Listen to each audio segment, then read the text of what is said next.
Mr. Silent Channel. Kabanata 1281 hanggang 1290. May malaking katatakutan sa pagitan ng buhay at kamatayan. Lahat ay natatakot sa kamatayan, at kahit sino ay naisip na ang tungkol sa immortalidad. Bilang isang emperador, paanong hindi siya magkakaroon ng ideyang ito? Oo, upang ituloy ang malabong iyon. Sinabi ni Tang Wulan, gusto ko ring maunawaan pagkatapos ng pangyayaring ito. Tiyak na napakalinaw ng iyong kamahalan tungkol sa kasaysayan ng Spirit Spreading Tower. Pagkatapos ng lahat, ang Heaven Dao Empire, ang hinalinhan ng Daoling Empire, ay naranasan ang yugtong iyon ng kasaysayan. Ang huling tunggalian ay sa pagitan ng Tang Sect Master na si Tang San at Wan Hall. Ang Panginoon ng Templo na si Bibi Dong, at sa oras na iyon, nalampasan na nila ang posisyon ng Bibi, ang pagkatalo ni Dong. Ang banal na paninirang puri ay nawasak, at siya ay namatay sa labanan at si Tang San siya ay naging isang Diyos at umakyat sa kaharian ng mga Diyos. Tumanggo si Zhu Yuntian, oo, ang panahong ito ng kasaysayan ay may napakadetalyadong impormasyon sa Royal Database. Sinabi ni Tang Wulan, kung gayon, malamang na napansin mo na parehong sina Tang San at Bibi Dong ay umabot na sa antas ng God Realm. Kung gayon, bakit kaya ni Bibi Dong, ang master ng Spirit Hall, na maabot ang antas na iyon? Pagkatapos nila, ang Lingbing Dao Luo Yuhao lamang ang nagkaroon ng matagumpay na tagumpay. Ang Spirit Spreading Pagoda ay nasa tuktok na ng mainland, at gusto nilang lumayo pa, at kahit na ang dulo ay kontrolin ng buong Federation. Gusto ko, at wala akong maisip na ibang dahilan maliban sa gawin ang hakbang na ito, hindi ko mahuhulaan, ngunit mayroon silang paraan upang subukan. Isa pa, masasabi ko sa iyong kamahalan. Hindi ko alam kung narinig ng iyong kamahalan ang Blood God Legion sa Daoluo Continent. Sabi ni Tang Wulan. Umiling siya sa paraang nataranta, mayroon pa bang isang legion ang Daoluo Federation? Napakalakas nila. Sinabi ni Tang Wulan, napakalakas. Sila ay umiral ng higit sa 6,000 taon. Ang dahilan kung bakit hindi mo alam ay dahil sila ay nagbabantay ng isang sikreto. Sa kontinente ng Daoluo, mayroong isang channel sa kalawakan para sa atin at ang kabilang eroplano ay konektado, at ang lakas ng eroplanong iyon ay higit pa sa atin. Patuloy silang umaatake sa atin, na gustong sirain at lamunin tayo. Ang Six na Diyos ay lumalaban sa kanila noong nakaraang 1,000 taon. Ang Shrek Academy, Tang Sect, Temple of War at Spirit Spreading Pagoda ay magkatuwang na nagpapadala ng makapangyarihang mga tao pagkatapos ng maraming henerasyon ng mga bayani, sa wakas ay nasil nito ang daanan na nag-uugnay sa dalawang eroplano. Meron pa bang ganyan? Gulat na tiningnan ni Zhu Yuntian si Tang Wulan. Bahagyang tumanggo si Tang Wulan, oo. Ang dahilan kung bakit sasabihin ko sa iyo ang lihim na ito ay dahil ang banta sa atin mula sa kalaliman ay lalong lumalakas, hindi dahil ang kalaliman ay lumakas, ngunit dahil sa ating mundo, mayroon ng ilang puwersa na gustong makipagsanib puwersa sa kanila upang dalhin ang paglamon at pagkawasak ng eroplano sa kalaliman sa ating mundo. At ang mga taong ito ay ang banal na espiritu. Sa isang kahulugan, ang dahilan kung bakit itinuro ng banal na espiritu ang paggawa nito ay dapat na mabuti para sa kanila. Sa makatuwid, magkakaroon lamang sila ng isang layunin, na kapareho ng espiritual na tore, na nagnanais na mahiwalay sa mundong ito. Ayon sa batas, kung may makakalampas sa bawat 10,000 taon, ngayon ay halos pareho na. Kung ang spiritual pagoda ay nakipagsabuatan sa Holy Spirit Sect, kung gayon mayroon akong dahilan upang maniwala na ang transcendence na gusto nilang ituloy ang batas ng Diyos ay malamang na may kaugnayan sa pagsira sa buong Daoluo Star. Hindi ang taong nakatuklas ng banal na espiritu na nagtuturo sa Spirit Spreading Pagoda sa pagkakataong ito. Hindi ko pa naiisip ito, ngunit tila ito ay maaaring napakalaki. Ang nakaraang malakas na agos ng kalaliman ay napakahirap ng Blood God Legion. Ang pagdurusa ay sa wakas ay naitaboy, ngunit sa susunod. Kung ang espiritu, pagoda at ang banal na espiritu ay ilalagay natin sa puwersa, ano ang balak nating haharapin, sa gayon posibilidad ng pagkawasak? Sa pagsasalita tungkol dito, sumimangot si Tang Wulan, walang alinlangang tinahak nila ang isang masamang daan. Dahil binomba ang Shrek Academy at nawasak ang punong tanggapan ng Tangmen, na napilitan kaming lumiit sa kontinente ng Daoluo. Dahil dito, nag-iisa ang Spirit Spreading Tower. Ang mga lawin ang may kapangyarihan sa Federation. Kaya lang kung magkakaroon ng digmaan. Walang alinlangan na ang Holy Spirit Church ang kanilang ninanais, at sila lamang ang makikinabang sa kamatayan kung kaya't may dahilan ako upang maniwala na kung ito ay nasa Daoling Continent o Xingluo Continent, dapat mayroong mga taong nagtuturo ng banal na espiritu. Sa makatuwid, ang pinakapangunahing layunin ng pagpigil sa digmaang ito ay upang pigilan ang banal na espiritu na patuloy na lumago. Kasabay nito, umaasa rin kaming magkaisa ang mas matuwid na puwersa at magtulungan upang protektahan ang aming tahanan kung kinakailangan. Tumingin si Zhu Yuntian kay Tang Wulan at nanatiling tahimik ng mahabang panahon. Sa katunayan, naisip niya ang maraming uri ng mga ideya ni Tang Wulan para hikayatin ang kanyang sarili at maglagay ng mga kondisyon, ngunit hindi niya akalain na sasabihin niya kung ano siya ngayon. Bilang kanyang Tang Sect Master, ang mga gawain ng Abyss Plane na ito ay tiyak na walang patutunguhan. At kung ito ay tulad ng sinabi niya, kung gayon, para sa Daoling Empire Rai, walang alinlangan na haharapin nito ang sakuna ng pagkalipol anumang oras. Ang banal na espiritu ba ay nagtuturo at nagpapalaganap ng tore ng espiritu upang sirain ang buong kontinente bilang tuntungan nito. Hanggat naiisip niya, parang kinikilig siya. Kahit na ang mga salita ni Tang Wulan ay haka-haka lamang, medyo makatwiran ang mga ito. Ang pangungusap lang kung bakit gustong palakasin ng Spreading Pagoda ang kanilang sarili, at kung bakit sila makikipagsanib puwersa sa Holy Spirit Sect ay sapat na para magbangon ng maraming katanungan. Tungkol sa pagkawasak ng Spirit Tower Dowling Empire Headquarters noong araw na iyon, nagpadala na siya ng mga tao para magsagawa ng malalim na investigasyon. Ang ilang bagay na hinukay mula sa mga guho ay nagdala pa rin ng maraming pahiwatig. At ang mga pahiwatig na ito, ang akusasyon ng Spirit Transmission Pagoda ay naging ebidensya.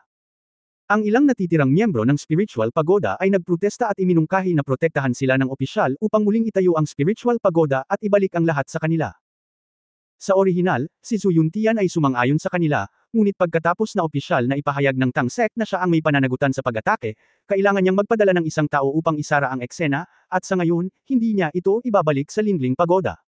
Hindi na nagsalita pa si Tang Wulan, umupo na lang sa shuttle bus at pinagmasdan ang tanawin sa palasyo. Ang pagtatayo ng imperial na palasyong ito sa Dowling Empire ay natatangi, at halos maaari itong makamit ng paisa-isa. Saan ka man magpunta, pavilion, bulaklak, ibon, isda at insekto.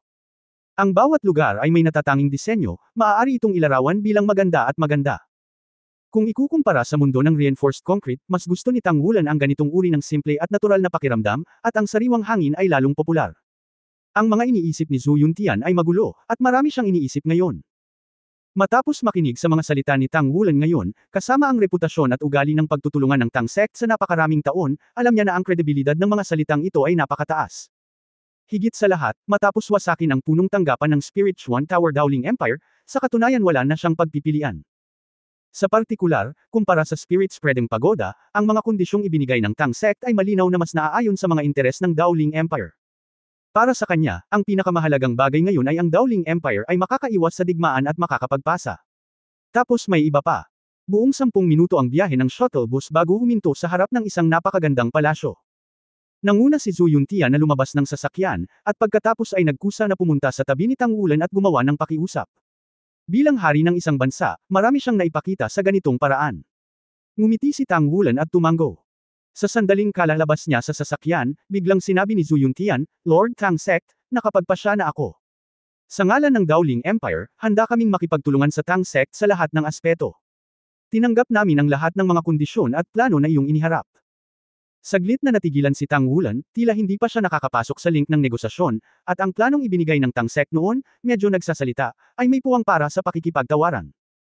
Hindi niya inaasahan na bago pumasok sa palasyong ito na halatang ginamit para sa negosasyon, sisang-ayon si Zhu Yuntian dito, at napaka-categorical nito. Mapait na ngumiti si Zhu Yuntian, Lord Tang Sect, wala na tayong pagpipilian ngayon. Kaya naman, habang handa kaming suportahan ang Tang Sect, umaasa din kami na masusuportahan kami ng Tang Sect ng walang pag-aalinlangan. Ang masisiguro ko na si Dowling ay palaging magiging Tang. Isang solidong collaborator. Okay. Tumango si Tang Wulan at iniunat ang kanyang kamay sa emperador na nasa harapan niya. Iniunat ni Zhu Yuntian ang kanyang kamay at nakipagkamay, siguro nagtataka ang pinuno ng pinto kung bakit ako pumayag ng ganoon kabilis. Bukod sa wala akong pagpipilian, isa pang dahilan ay pagkatapos kong pakinggan ang iyong pagsusuri ngayon, bigla kong napagtanto ang isang bagay, maging ito man ay Tang Sect o Shrek Academy, ay hindi kailanman naging ambisyonista. Ngunit hindi ito ang ipinapakita ng Spirit Spreading Pagoda na may positibong lakas. Kami ay handa ng lahat. Bahagyang ngumiti si Tang Wulan, salamat, kamahalan. Naniniwala rin ako na ito ay dapat na isang matalinong pagpili para sa Dowling Empire. Sa pagkakataong ito ay narito ako, hindi lamang para sa Tang Sect, kundi pati na rin para sa Shrek Academy. Gusto kong pasalamatan ang iyong kamahalan para sa kanyang kabaitan. Hindi nawala ang Shrek, at tiyak na itatayong muli ito sa malapit na hinaharap. Hindi nawala ang Shrek Academy. Nagulat na sabi ni Zhu Yuntian. Tumango si Tang Wulan, oo. Noon pa man umiral si Shrek. Bilang unang akademya sa mainland, bilang akademya na may kasaysayan ng 20,000 taon, hindi ito ganoon kadaling mawala. Maliban sa pagkakakilanlan ng master ng Tang Sect. Ako rin ang master ng Sea God Pavilion ng henerasyon ng Shrek Academy. Napatulala si Zhu Yuntian sa binata sa kanyang harapan. Pagkatapos ng mahabang katahimikan, ngumiti siya. Ito ang unang pagkakataon na lumitaw ang nakakagaan ng ngiti sa kanyang mukha sa loob ng maraming araw. Kung payag si Shrek, ang Dowling Empire ay maaaring maging lugar ng muling pagtatayo anumang oras. Kahit na gusto mo akong maging Imperial Palace bilang address ng muling pagtatayo ng Shrek Academy, walang problema. Sa sandaling ito, nakita pa ni Tang Wulan ang panatismo sa kanyang mga mata. Bilang ang pinaka-iginagalang na labis na tradisyon, sa puso ni Zhu Yuntian, walang mas matindi kaysa sa pagnanais para sa isang malakas na Panginoon ng kaluluwa. Ngumiti si Tang Wulan at sinabi, ipinapangako ko sa iyo na ang Shrek na muling itatayo sa hinaharap ay tiyak na magkakaroon ng sangay na itatag sa Dowling Empire. 3 araw na ang nakalipas mula nang tahimik na umalis ang submarino sa Dowling Empire. Nang ipadala ni Li Yunje si Tang Wulan at ang iba pa sa submarino, ang hindi kapanipaniwala sa kanyang mukha ay hindi nawala. Hindi nila alam ang sinabi ni Tang Wulan at Zhu Yuntian. Noong nag-uusap sila, hinarang ni Tang Wulan ang dalawang boses gamit ang isang domain. Gayunpaman, ang imperyo ng Dowling ay talagang ganap na sumang-ayon sa lahat ng mga kinakailangan ng Tang sect, at kahit na pagkatapos sumang-ayon sa mga kinakailangan na ito, nilagdaan din ito ang kasunduan na handa itong magpadala ng mga tropa upang suportahan ang Tang sect anumang oras, isang hindi maisip na sagnay. Ito ay katumbas ng ganap na pagbubuklod sa Dowling Empire at Tang sect nang walang anumang paghihigpit sa Tang sect. Kung dati ay kumbinsido si Li Yunje sa cultivation base ni Tang Wulan, sa pagkakataong ito, hinangaan niya ang kakayahan ni Tang Wulan sa ganap na gulo. Bagamat iba ang timing ng negosasyon ni Tang Wulan sa una niyang sinabi, ang pagbabago ay masyadong malaki. Ang dating Zhu Yuntian ay may malabong saloobin, umiindayog sa pagitan ng Tang sect at ng Spirit Spreading Pagoda. Hindi niya inaasahan na ang pagkawasak ng Spirit Spreading Pagoda Dowling Empire Headquarters ay magbibigay daan sa kanya na magbago ng husto ng kanyang saloobin. Ang mga follow-up na usapin ay mas simple. Ang mga bagay na ipinangako ni Tang sect ay wala sa submarino, ngunit dinala ito ni Tang Wulan. Sa makatuwid, nang si Zhu Yuntian ay nakatitig ng walang laman sa patuloy na pagpapalabas ni Tang Wulan ng tonelada at toneladang materyales sa isang malaking bodega, hindi siya makapaniwala sa kanyang mga mata. Ito ay isang humanoid weapon arsenal lamang, at ito pa rin ang pinakanakakatakot na uri. Sa madaling salita, kung ang mga bagay na ito na dala ni Tang Wulan ay sumabog, natatakot ako na higit pa sa isang Heaven Dao City ang mawawala. Ang misyon ng Dowling Empire ay matagumpay na natapos. Bagamat nagkaroon ng pagkaantala sa Lingbo City, ang kasunod na proseso ay napakakinis na ang kabuuang oras ay ilang minuto nang mas mabilis kaysa sa naunang hinuhusgahan. Ang susunod ay ang pangunahing prioridad ng biyaheng ito, ang Star Luo Empire. Hindi tulad ng Dowling Empire, ang Star Luo Empire mismo ay mas malakas. Mas malaki rin ang tiwala nila sa mga operasyong militar na gustong puntahan ng Federation. Hindi bababa sa tamang oras at lugar ang nasa kanilang panig, at ang tiwala ng militar ng Star Luo Empire sa digmaan ay hindi maihahambing sa Dowling Empire. Siyempre, ang status ng Tang sect sa Star Luo Empire ay talagang mas mataas kaysa doon sa Dowling Empire, at hindi mababa ang status ng Ling Pagoda sa Star Luo Empire, ngunit malayo pa rin ito sa Tang sect. Si Tang Wulan at ang kanyang mga kaibigan ay parehong nakapunta sa Star Luo Empire, at nakilala rin nila ang Emperor. Pero dahil dito, mas magiging mahirap ang kanilang biyahe. Naisip ni Zhu Yuntian sa kanyang puso na si Tang Wulan ang uri ng pag-iral na naging malakas sa loob ng maraming taon. Ngunit nakilala ng Emperor ng Star Luo Empire si Tang Wulan, at marami siyang kakilala. Kahit ang prinsesa na mahal ng iyong kamahalan ay niligawan pa si Tang Wulan sa Shrek Academy. Ang mga ito ay hindi nakakatulong sa proseso ng negosasyong ito, ngunit magiging mga hadlang. Sa makatuwid, bago ang operasyong ito, higit na nakipag-usap sina Amorous Dao Luo at Tang Wulan, at palagi silang tungkol sa sitwasyon ng Star Luo Empire.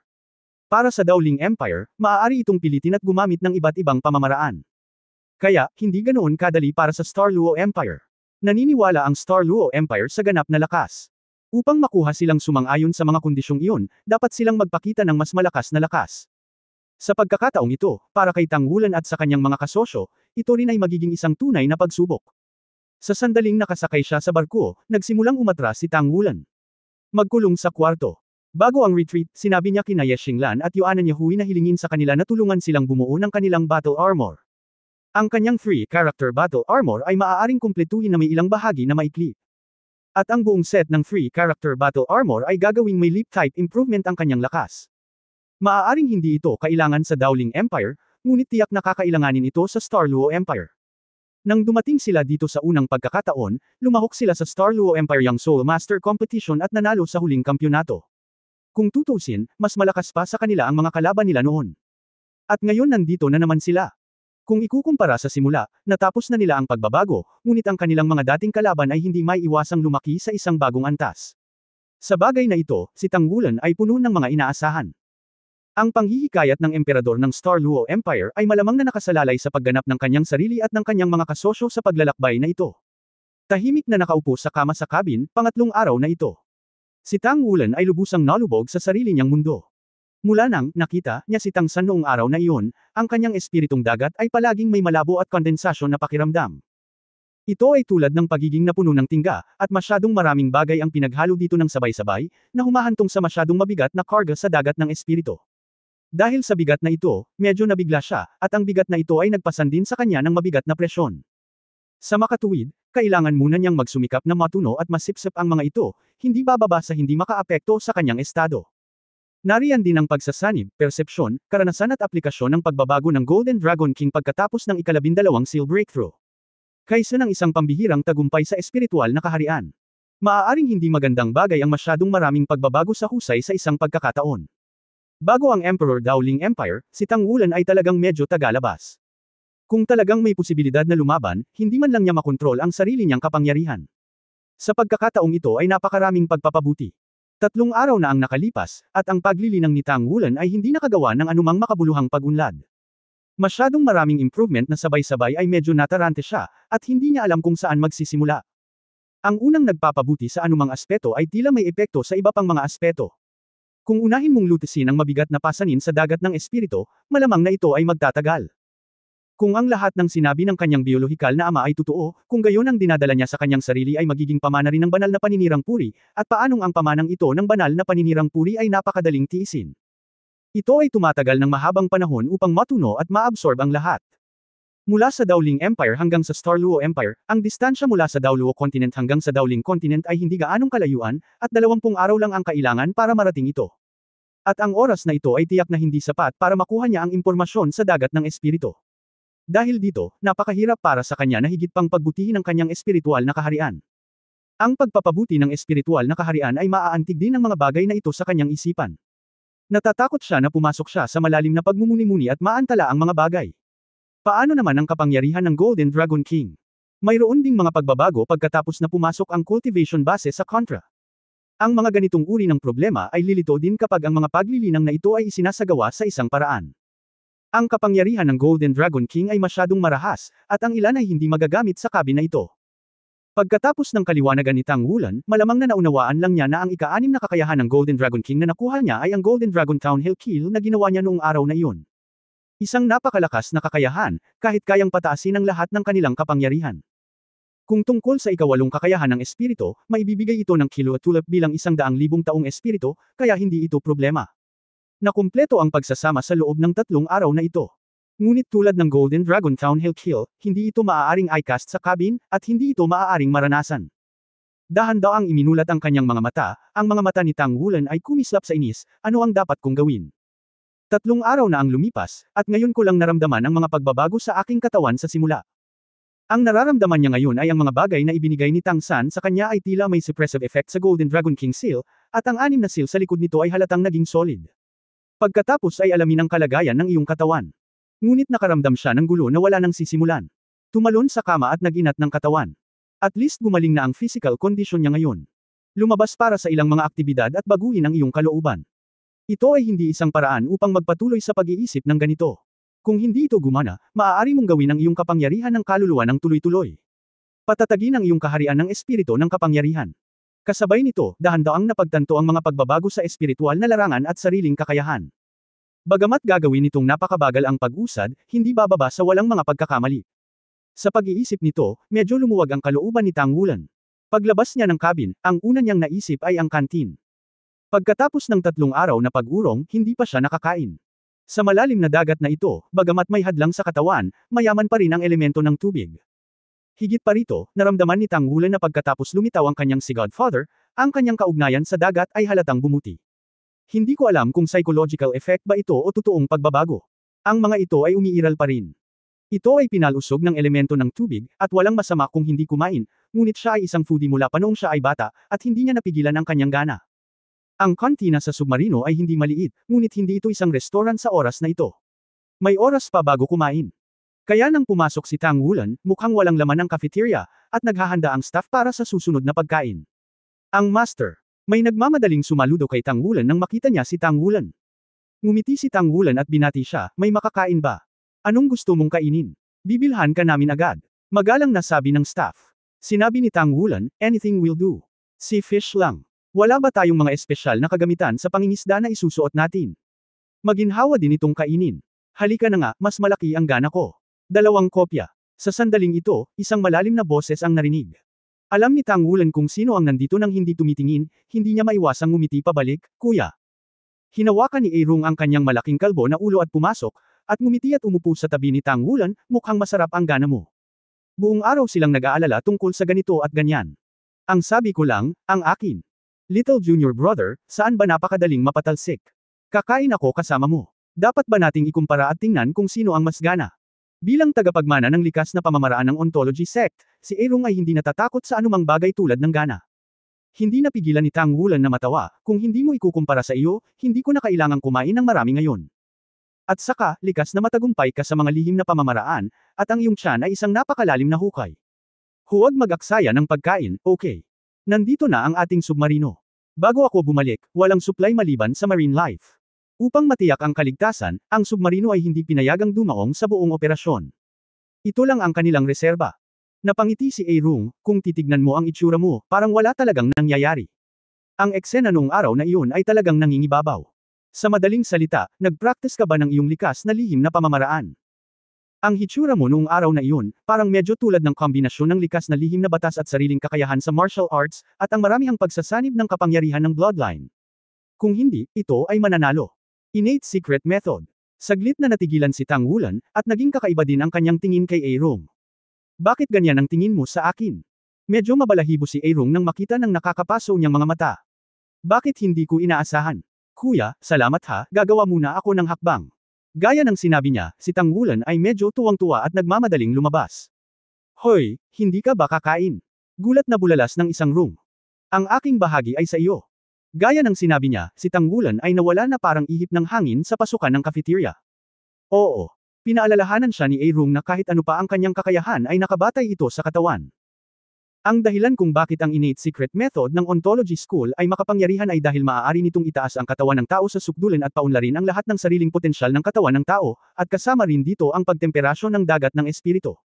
Upang maging tumpak, ito ay upang palakasin ang utak, at kapag ang utak ng tao ay pinalakas, ang dagat ng espiritu ay natural na mapabuti.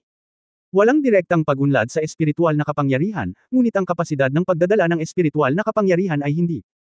Ito ay lubos na lalakas, ngunit ito mismo ang kailangan ni Tang Wulan ngayon. Nakumpleto na ang innate secret technique ng kanyang ontology sect, ngunit malayo pa rin ito sa dakilang kaharian ng Airong. Sa orihinal, si Tang Wulan ay palaging naglalaan ng oras para magsanay. Ngunit sa darating na paraan, itinuro sa kanya ni Old Tang ang 1,000 Years of Beyond, kaya gumugol siya ng mas maraming enerhiya sa paglilinang ng 1,000 Years of Beyond. Sa oras na ito, sa paalala ni Airong, natauhan si Tang Wulan, at hindi niya kayang bitawan ang lahat. Ang pinakamahalagang bagay ay itaas mo muna ang iyong katawan.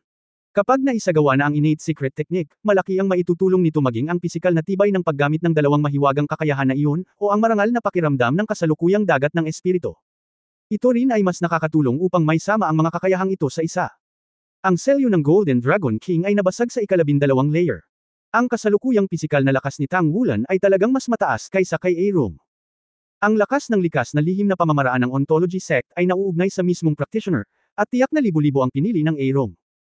Ang talento ni Tang Wulan ay pambihira, ngunit ang katawan ni Tang Wulan, na binago ng bloodline ng Golden Dragon King, ay mas malakas. Bagamat hindi pa siya na-moisturize ng maraming gamot, mas malakas ito kaysa sa gamot. Hindi mahirap linangin ang likas na lihim na pamamaraan sa kaharian ng Docheng. Bukod dito, sa proseso ng paglilinang, ang pagpapabuti ng kanyang katawan ay nakakatulong din sa kanyang pag-unawa sa kanyang iba't ibang kakayahan at pagtataguyod ng integrasyon. Matapos ang pag-iisip tungkol dito, natural na wala siyang pakialam sa pagkain, kaya nagmamadali siyang bumalik sa silid at agad na nagsimulang magsanay ayon sa likas na lihim na pamamaraan ng sekta ng ontolohiya. Ang Shaocheng Realm ng Innate Secret Method ay upang makumplito ang pangkalahatang ehersisyo ng katawan, habang ang Docheng Realm ay nangangailangan ng kaunting refinement ng bawat mahalagang bahagi ng sarili nito. Simula sa mga panloob na organo, unahin ang mga panloob na organo, pagkatapos ay ehersisyo ang mga meridian, at pagkatapos ay ang mga panlabas na kalamnan, buto, at balat. Sa huli, ito ang pinaka-komplikadong utak. Ang proseso ng tempering na ito ay parang forging. Ang buong proseso ay napakahaba para sa mga ordinaryong magsasaka, at dapat itong maging maingat. Kapag masyado ng pinainit, malamang na magdulot ito ng hindi maibabalik na pinsala. Ngunit para kay Tang Wulan, madali niyang malulutas ang maraming lugar kung saan kailangan niyang maging maingat sa paglinang ng mga lihim na katutubo. Ang kanyang espiritual na kapangyarihan ay umabot na sa antas ng espiritual na kaharian, paano maihahambing ang kanyang pangunawa at kasanayan sa kanyang sarili sa mga ordinaryong magsasaka. Higit pa rito, ang lakas ng kanyang katawan ay mag-aalala lamang tungkol sa hindi sapat na lakas kapag nag-eehersisyo. Isang malakas na tibok ng puso ang tumunog kasabay ng pagsisimula ng pagsasanay. Kinokontrol ni Tang Wulan ang core ng dragon upang pakilyusan ng dugo, ikinakalat ang sarili niyang dugo sa buong katawan, at pagkatapos ay pinakipot ng kapangyarihan ng kaluluwa, gumalagala sa mga panloob na organo, at nagsimulang subukang mabuti. Hindi nagtagal ay natuklasan niya na talagang hindi niya kailangang mag-alala tungkol sa kanyang mga panloob na organo na hindi makayanan ang epekto ng kapangyarihan ng kaluluwa.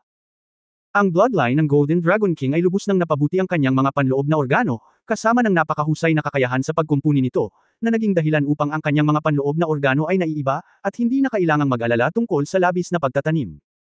Ang puso ang pinagmulan ng katawan ng tao at ang pinakamahalagang lugar para sa pagbomba ng dugo. Ito rin ay pinagmumulan ng lakas para sa katawan ng tao. Ang lahat ng pagpapakilos ng kapangyarihan ay kailangang magsimula sa puso. Sa makatuwid, ang lugar kung saan nanguna si Tang Wulan sa pagsasanay ay ang puso. Ang malakas na tibok ng puso, ang core ng dragon at ang tibok ng puso ay umalangaw sa isa't isa, at ang buong silid ay umalangaw na may mahinang tunog. Ang ganitong uri ng dumadagandong na dagandong, sa kabutihang palad, sa espesyal na kabina ito, kung ito ay nasa labas, madaling maging sanhi ng pag-aresto o pagsabog ng mga ordinaryong tao o ang mahinang tibok ng puso.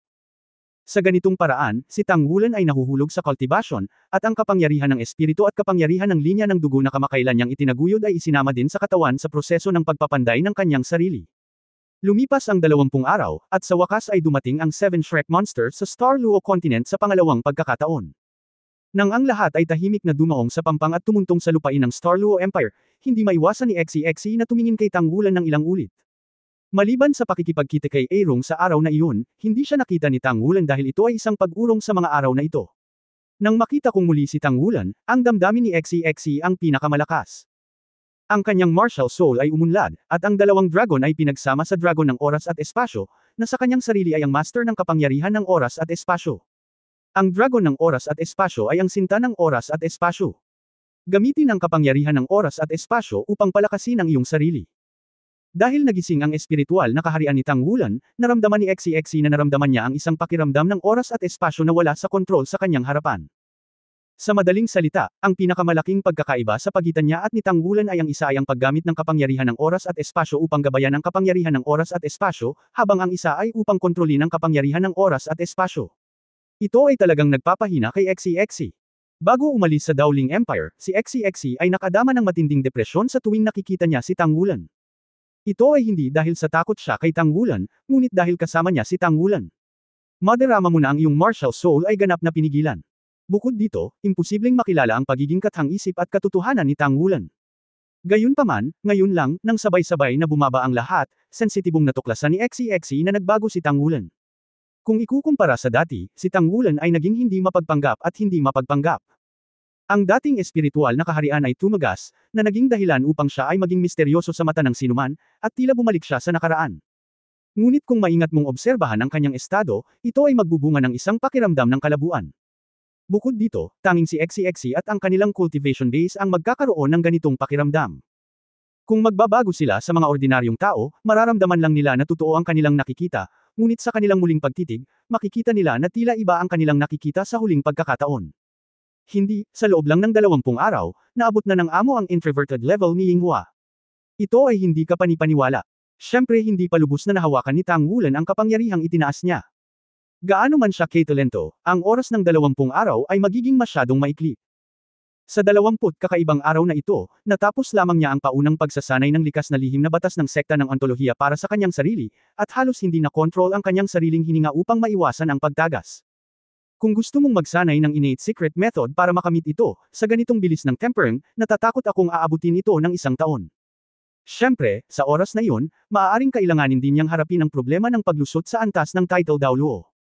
Sa pagpapabuti ng cultivation base, ang pagsasanib ng dugo ng Golden Dragon King, ang pagpapabuti ng espiritual na kapangyarihan, at ang pagpapala ng eroplano. Ngayon kapag nagsimula kang magsanay, ang lahat ay pakiramdam na ito ay natural na mangyayari. Kung ikukumpara sa mga paghihirap ng paglilinang sa mga unang taon, ito ay simpleng pagkakaiba sa pagitan ng langit at sa ilalim ng lupa.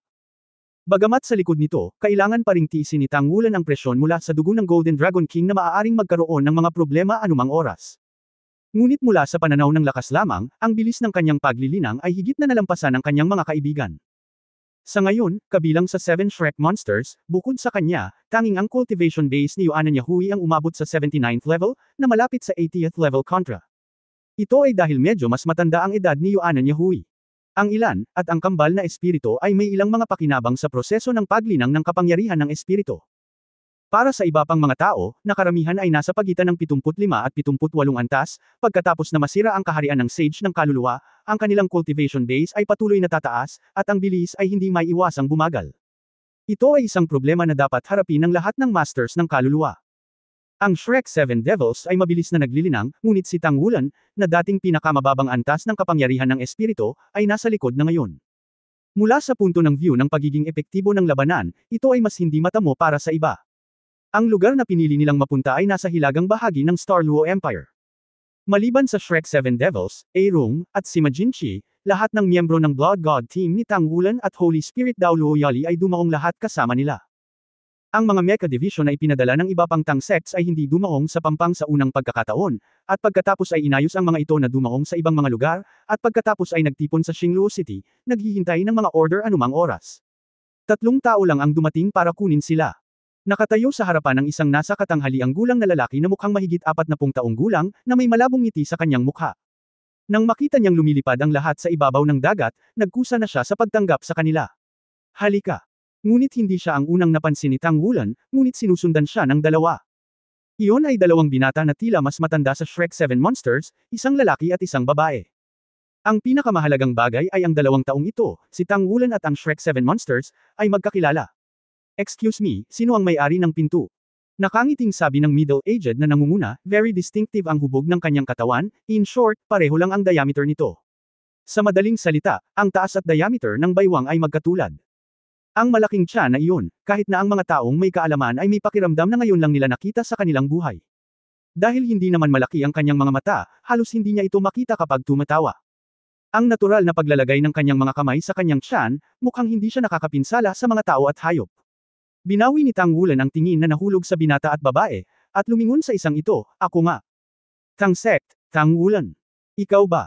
Hindi pa nagsasalita ang nasa katanghaliang gulang na lalaki, at ang mga kabataang lalaki at babae sa likod ay bumulalas na, at ang mga titig na nakatingin kay Tang Wulan ay lalong hindi kapanipaniwala. Bahagyang ngumiti si Tang Wulan, bakit, hindi ba? Sina Hualantang at Yeji, matagal na tayong hindi nakita. Oo, ang mga kabataang lalaki at babae na kilala nilang lahat ay ang pangalawa sa 7 makalangit na hari, ang hari ng lobo na si Hualantang, at ang hari ng tore na si Yeji, na lumahok sa kompetisyon sa ngalan ng Star Luo Empire Monster Academy. Sa simula, lahat sila ay nag-iwan ng malalim na impresyon sa Shrek 7 Devils. Lalo na ang 7 Treasure Glazed Glass Pagoda Martial Spirit na minana ni Yeji, na kilala bilang unang martial spirit ng mainland sa Dao Luo continent noon. After seeing each other after many years, parang nag-mature na silang dalawa, pero hindi naman gaanong nagbago ang itsura nila. Sa sandaling ito, nakatingin silang lahat kay Tang Wulan na nakanganga. Nang makitang dumating ang Shrek 7 Devils sa ngalan ng Tang Sect, hindi sila masyadong nagulat. Pagkatapos ng lahat, nakita nila kung gaano kahusay ang Shrek 7 Devils. Ngunit hindi nila akalain na ang kanilang mga kalaban minsan, o maging ang mga kalaban na natalo, ay dumating na may ibang pagkakakilanlan nang sila ay muling lumitaw sa oras na ito. Ang Tang Wulan na ito ay talagang naging sect master ng Tang Sect, hindi kapanipaniwala. Sa kanilang alaala, ang kakayahan ni Tang Wulan na talunin si Long Yu sa simula ay mailalarawan lamang ng swerte. At ang posisyon ng Tang Sect Sect Master sa kanilang mga puso ay ang pinakamataas na pag-iral, iyon ay isa sa pinakamataas na kapangyarihan ng buong Dao Luo Star. Sa makatuwid, nang lumabas ang pangungusap na ito sa bibig ni Tang Wulan, puno sila ng hindi paniniwala.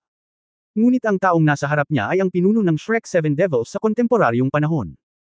Kahit na hindi na umiral ang Shrek Academy, naniniwala sila na hindi kailanman gagawing katatawanan ni Tang Wulan ang ganitong uri ng bagay. Isang malabong ngiti ang lumitaw sa mukha ni Tang Wulan, bakit, hindi ba? Si Yeji ay halos sumigaw, hindi naman. Ang chubby middle-aged na lalaki ay tumingin pabalik sa kanya, na may amoy ng pagsisisi sa kanyang mga mata, pagkatapos ay tumalikod at magalang na sumaludaw kay Tang Wulan, Hujia, ang pinuno ng Tangmen Xingluo Empire Branch, ay nakita ang Master huwag magtaka sa Sect Master, ang bagay tungkol sa iyong paghalili sa Sect Master ay sikreto. Ako lang ang nakakaalam noon, at sila lang ang nakakaalam nito. Umiling si Tang Wulan, okay lang, dati na rin tayong magkaibigan. Hello, Hall Master Ho. Kung ikukumpara kay Li Yunje, mas alam ni Tang Wulan ang tungkol sa chubby middle-aged na lalaki sa harap niya, dahil ipinakilala siya ni Amorous Daoluo ng detalyado.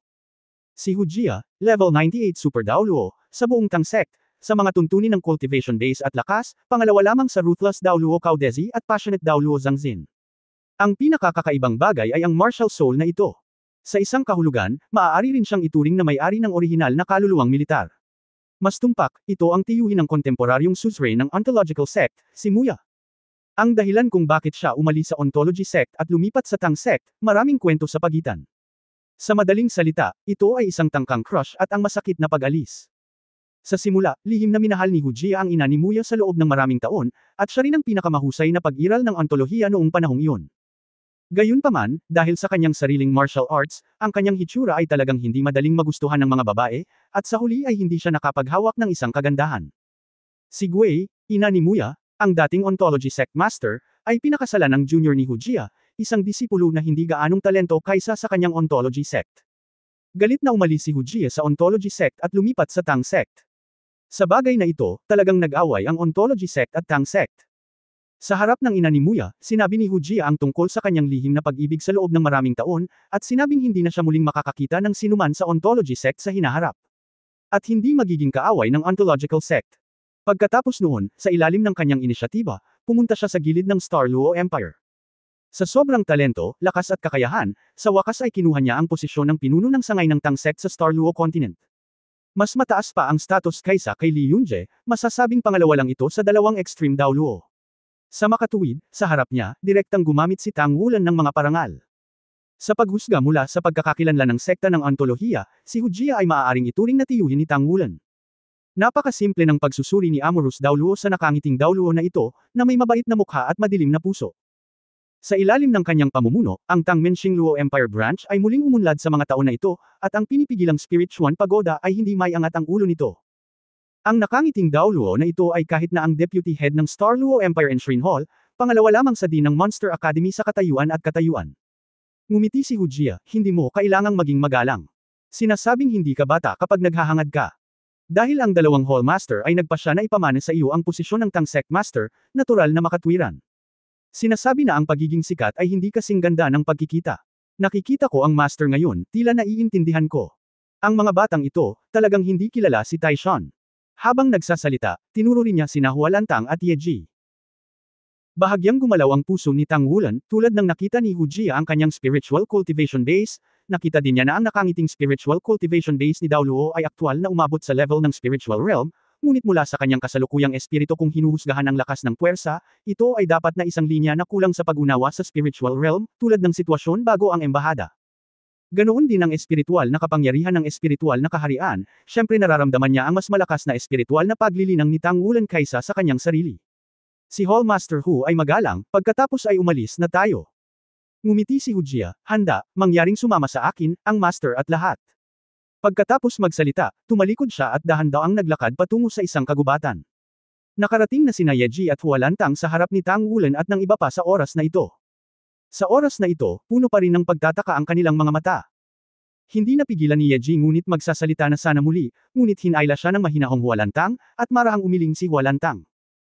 Ang ngayon ay iba sa nakaraan, kahit si Hallmaster Hu ay nakilala ang pagkakakilanlan ni Tang Wulan, ibig sabihin ay totoo ang kanyang pagkakakilanlan bilang Tang Sect Master. Kung ito ang kaso, kahit na napabuti nila ang kanilang mga ranggo ng napakabilis sa sangay ng Star Luo Empire, mayroon pa ring hindi malulutas na agwat mula sa Tang Wulan. Sa kanilang alaala, pagkatapos na dumating si Tang Wulan at ang Shrek Seven Devils sa Star Luo Empire, si Tang Wulan ay nawala ng mahabang panahon, at pagkatapos ay nabalitaan na siya ay bumalik, at pagkatapos ay walang balita. Sinasabing nakita siya ni Long Yu sa Shrek Academy, ngunit hindi sinabi ni Long Yu kung ano ang nangyari. Pagkatapos ay nakuha ko ang balita na ang Shrek Academy ay binomba. Sa oras na iyon, ang buong Monster Academy ay labis na nabigla, kahit na inihambing ko ang Shrek Academy sa aking puso, hinding-hindi ako aasa na ang unang akademya sa mundo ay magugulo. Ito ang banal na lugar ng mga pangarap sa puso ng maraming henerasyon. Sa sandaling ito, nakita nila hindi lamang si Tang Wulan, kundi pati na rin ang lahat ng 7 Shrek Monsters. Walang duda na hindi sila namatay sa pambobomba na iyon, at pumunta rin sila dito sa ngalan ng Tang Sect. Para kay Ye Ji at Huolantang, ang dami ng impormasyon ay talagang medyo malaki. Habang naglalakad sa kakahuyan, naramdaman ni Tang Wulan na hindi bababa sa 12 ng mga tao sa kakahuyan ang mabilis na gumalaw at nagkalat sa labas. Malinaw na higit sa 3 tao ang dumating upang bumati sa kanila sa pagkakataong ito. Ang nakangiting Daoluo ay napakaingat pa rin. Ang mga sasakyang ginagabayan ng kaluluwa ay nakaparada sa kabilang panig ng kagubatan, hindi mga boss, kundi mga mag-agarang sasakyan. Mayroong isang buong koponan. Sa bawat pintuan ng caravan, mayroong isang pilak na Tangsek King mast pattern. Dinala ni Hujia si Tang Wulan sa pangalawang kotse, na may off-road na kotse sa harapan. Ang lahat ng iba ay may dedikadong staff na kumuha ng kotse at inayos ito sa maayos na paraan, higit na mas mahusay kaysa sa unang pagtanggap sa Dowling Empire. Si Tang Wulan at Hujia ay nakaupo sa likod na hanay. Sa kabutihang palad, ang likurang hilera ng kotseng ito na ginagabayan ng kaluluwa ay napakalawak. Kung hindi, sa laki ng katawan ni Hujia na ang isang tao ay uupo sa dalawang posisyon, si Tang Wulan ay maaaring mapisil. Itinaas ni Hujia ang kanyang tiyan, umupo ng awkward sa tabi ni Tang Wulan, at ngumiti sa kanya, tumawa ang master, hindi talaga mapigilan ang laki ko. Ngumiti si Tang Wulan at sinabi sa akin ng sentimental na Daoluo Miansaya na mas malaki ang tiyan ni Hall Master Hu, mas malakas ang lakas. Humalaklak si Hujia, walang katotohanan na papuri, walang katotohanan na papuri. Siyempre, alam ni Tang Wulan na tiyak na hindi ito walang katotohanan, dahil ang kanyang tiyan ay isa sa mga espiritu ng nakangiting Daoluo na ito. Oo, isa ito sa kanila. Ito ay hindi lamang isang antas 78 na pinamagatang Daoluo, kundi pati na rin ang may-ari ng kambal na espiritu. Kung hindi siya umalis sa Ontology Sect noong una, malamang na siya ang kasalukuyang Sect Master ng Ontology Sect. Kung maaari siyang makipag-ugnay sa higit pang mga likas na lihim na pamamaraan, mas malamang na nakalusot siya sa limitasyon ng antas ng Daoluo ngayon. Kahit na siya ay nasa level 98 pa lang, ang karaniwang Extreme Daoluo ay may kapangyarihang makipaglaban, kung hindi siya ang mamamahala sa Tang Sect. Sa daigdig ng Panginoon, Jia ay nasa Daoluo continent pa, mayroong isang pangungusap na partikular na naglalarawan sa kanya, na tinatawag na nakangiting tigre na may gininto ang tiyan at pilak na puwitan. Siyempre, may mga mapanlit ding pangalan na tinatawag siyang nakangiting baboy. Ang isa pang kaluluwa ng martial arts ng isang ito ay ang kanyang malaking matabang puwit, na isang kahangahangang bagay. Maagang dumating ang Sect Master sa oras na ito, kaya mas marami pa tayong oras. Nag-ayos na ako. Pagkarating natin sa Xingluo City, mga kinabukasan, pupunta tayo sa Imperial Palace at makikipag-usap kay Emperor Dai Tianling ng Xingluo.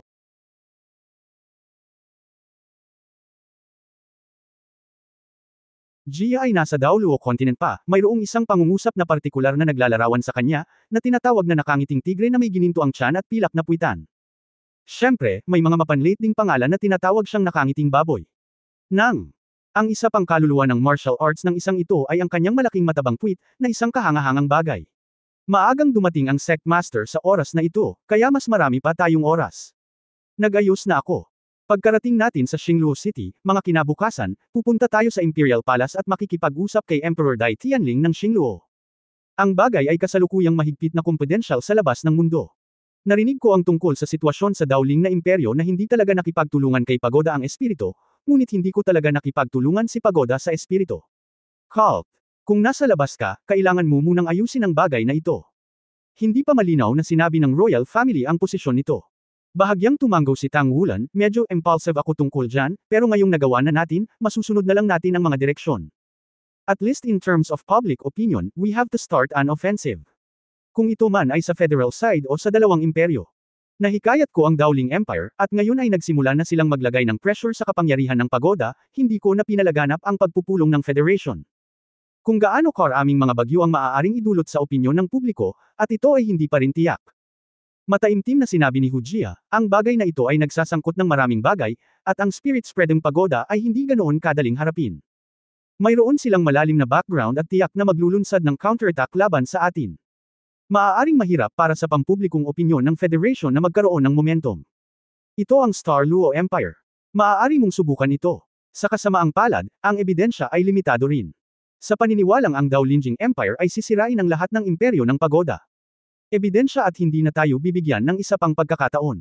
Humingi ng paumanhin si Tang Wulan, medyo wala pa akong sapat na gulang sa paghawak sa bagay na ito. Dapat muna akong maghanap ng higit pang ebidensya tungkol kay Xingluo at sa Federation, at pagkatapos ay ipahayag ito sa labas ng mundo. Humalaklak si Hujia, walang ginawang masama ang master. Kung wala ang raid na iyon, natural na walang matutuklasan na matibay na ebidensya. Wala kaming magagawa kung hindi namin ito matuklasan. Kapag nadiskubre, ipahayag mo man ito o hindi. Ang mga Spirit Tower ay mabilis na uurong at makikipagtulungan sa Holy Spirit Cult, at hindi ka na magbibigay sa amin ng mas maraming pagkakataon para matuklasan ang imperyo ni Ling. Ito ay isang magandang bagay para sa amin, kaya palagi kong naisip na ginawa mo ang parehong bagay kung babaguhin mo ako ay mas mahusay kaysa sa pag-aalinlangan. Napatingin si Tang Wulan sa nakangiting si Dao Luo na ito nang may pagtataka. Hindi niya inaasahan na ang kabilang partido ay hindi magsisikap na ipakita ang kanyang suporta. Ito ay isang magandang simula. Sa kanyang suporta, natural na naging mas matatag at maaasahan ang kanyang posisyon bilang master ng Tang Sect. Kasabay nito, sa Xingluo Empire, maaari itong maging mas epektibo. Sect Master, may isang bagay na gusto kong ipaalala sa iyo. Ang Star Luo Empire ay iba sa Daoling Empire.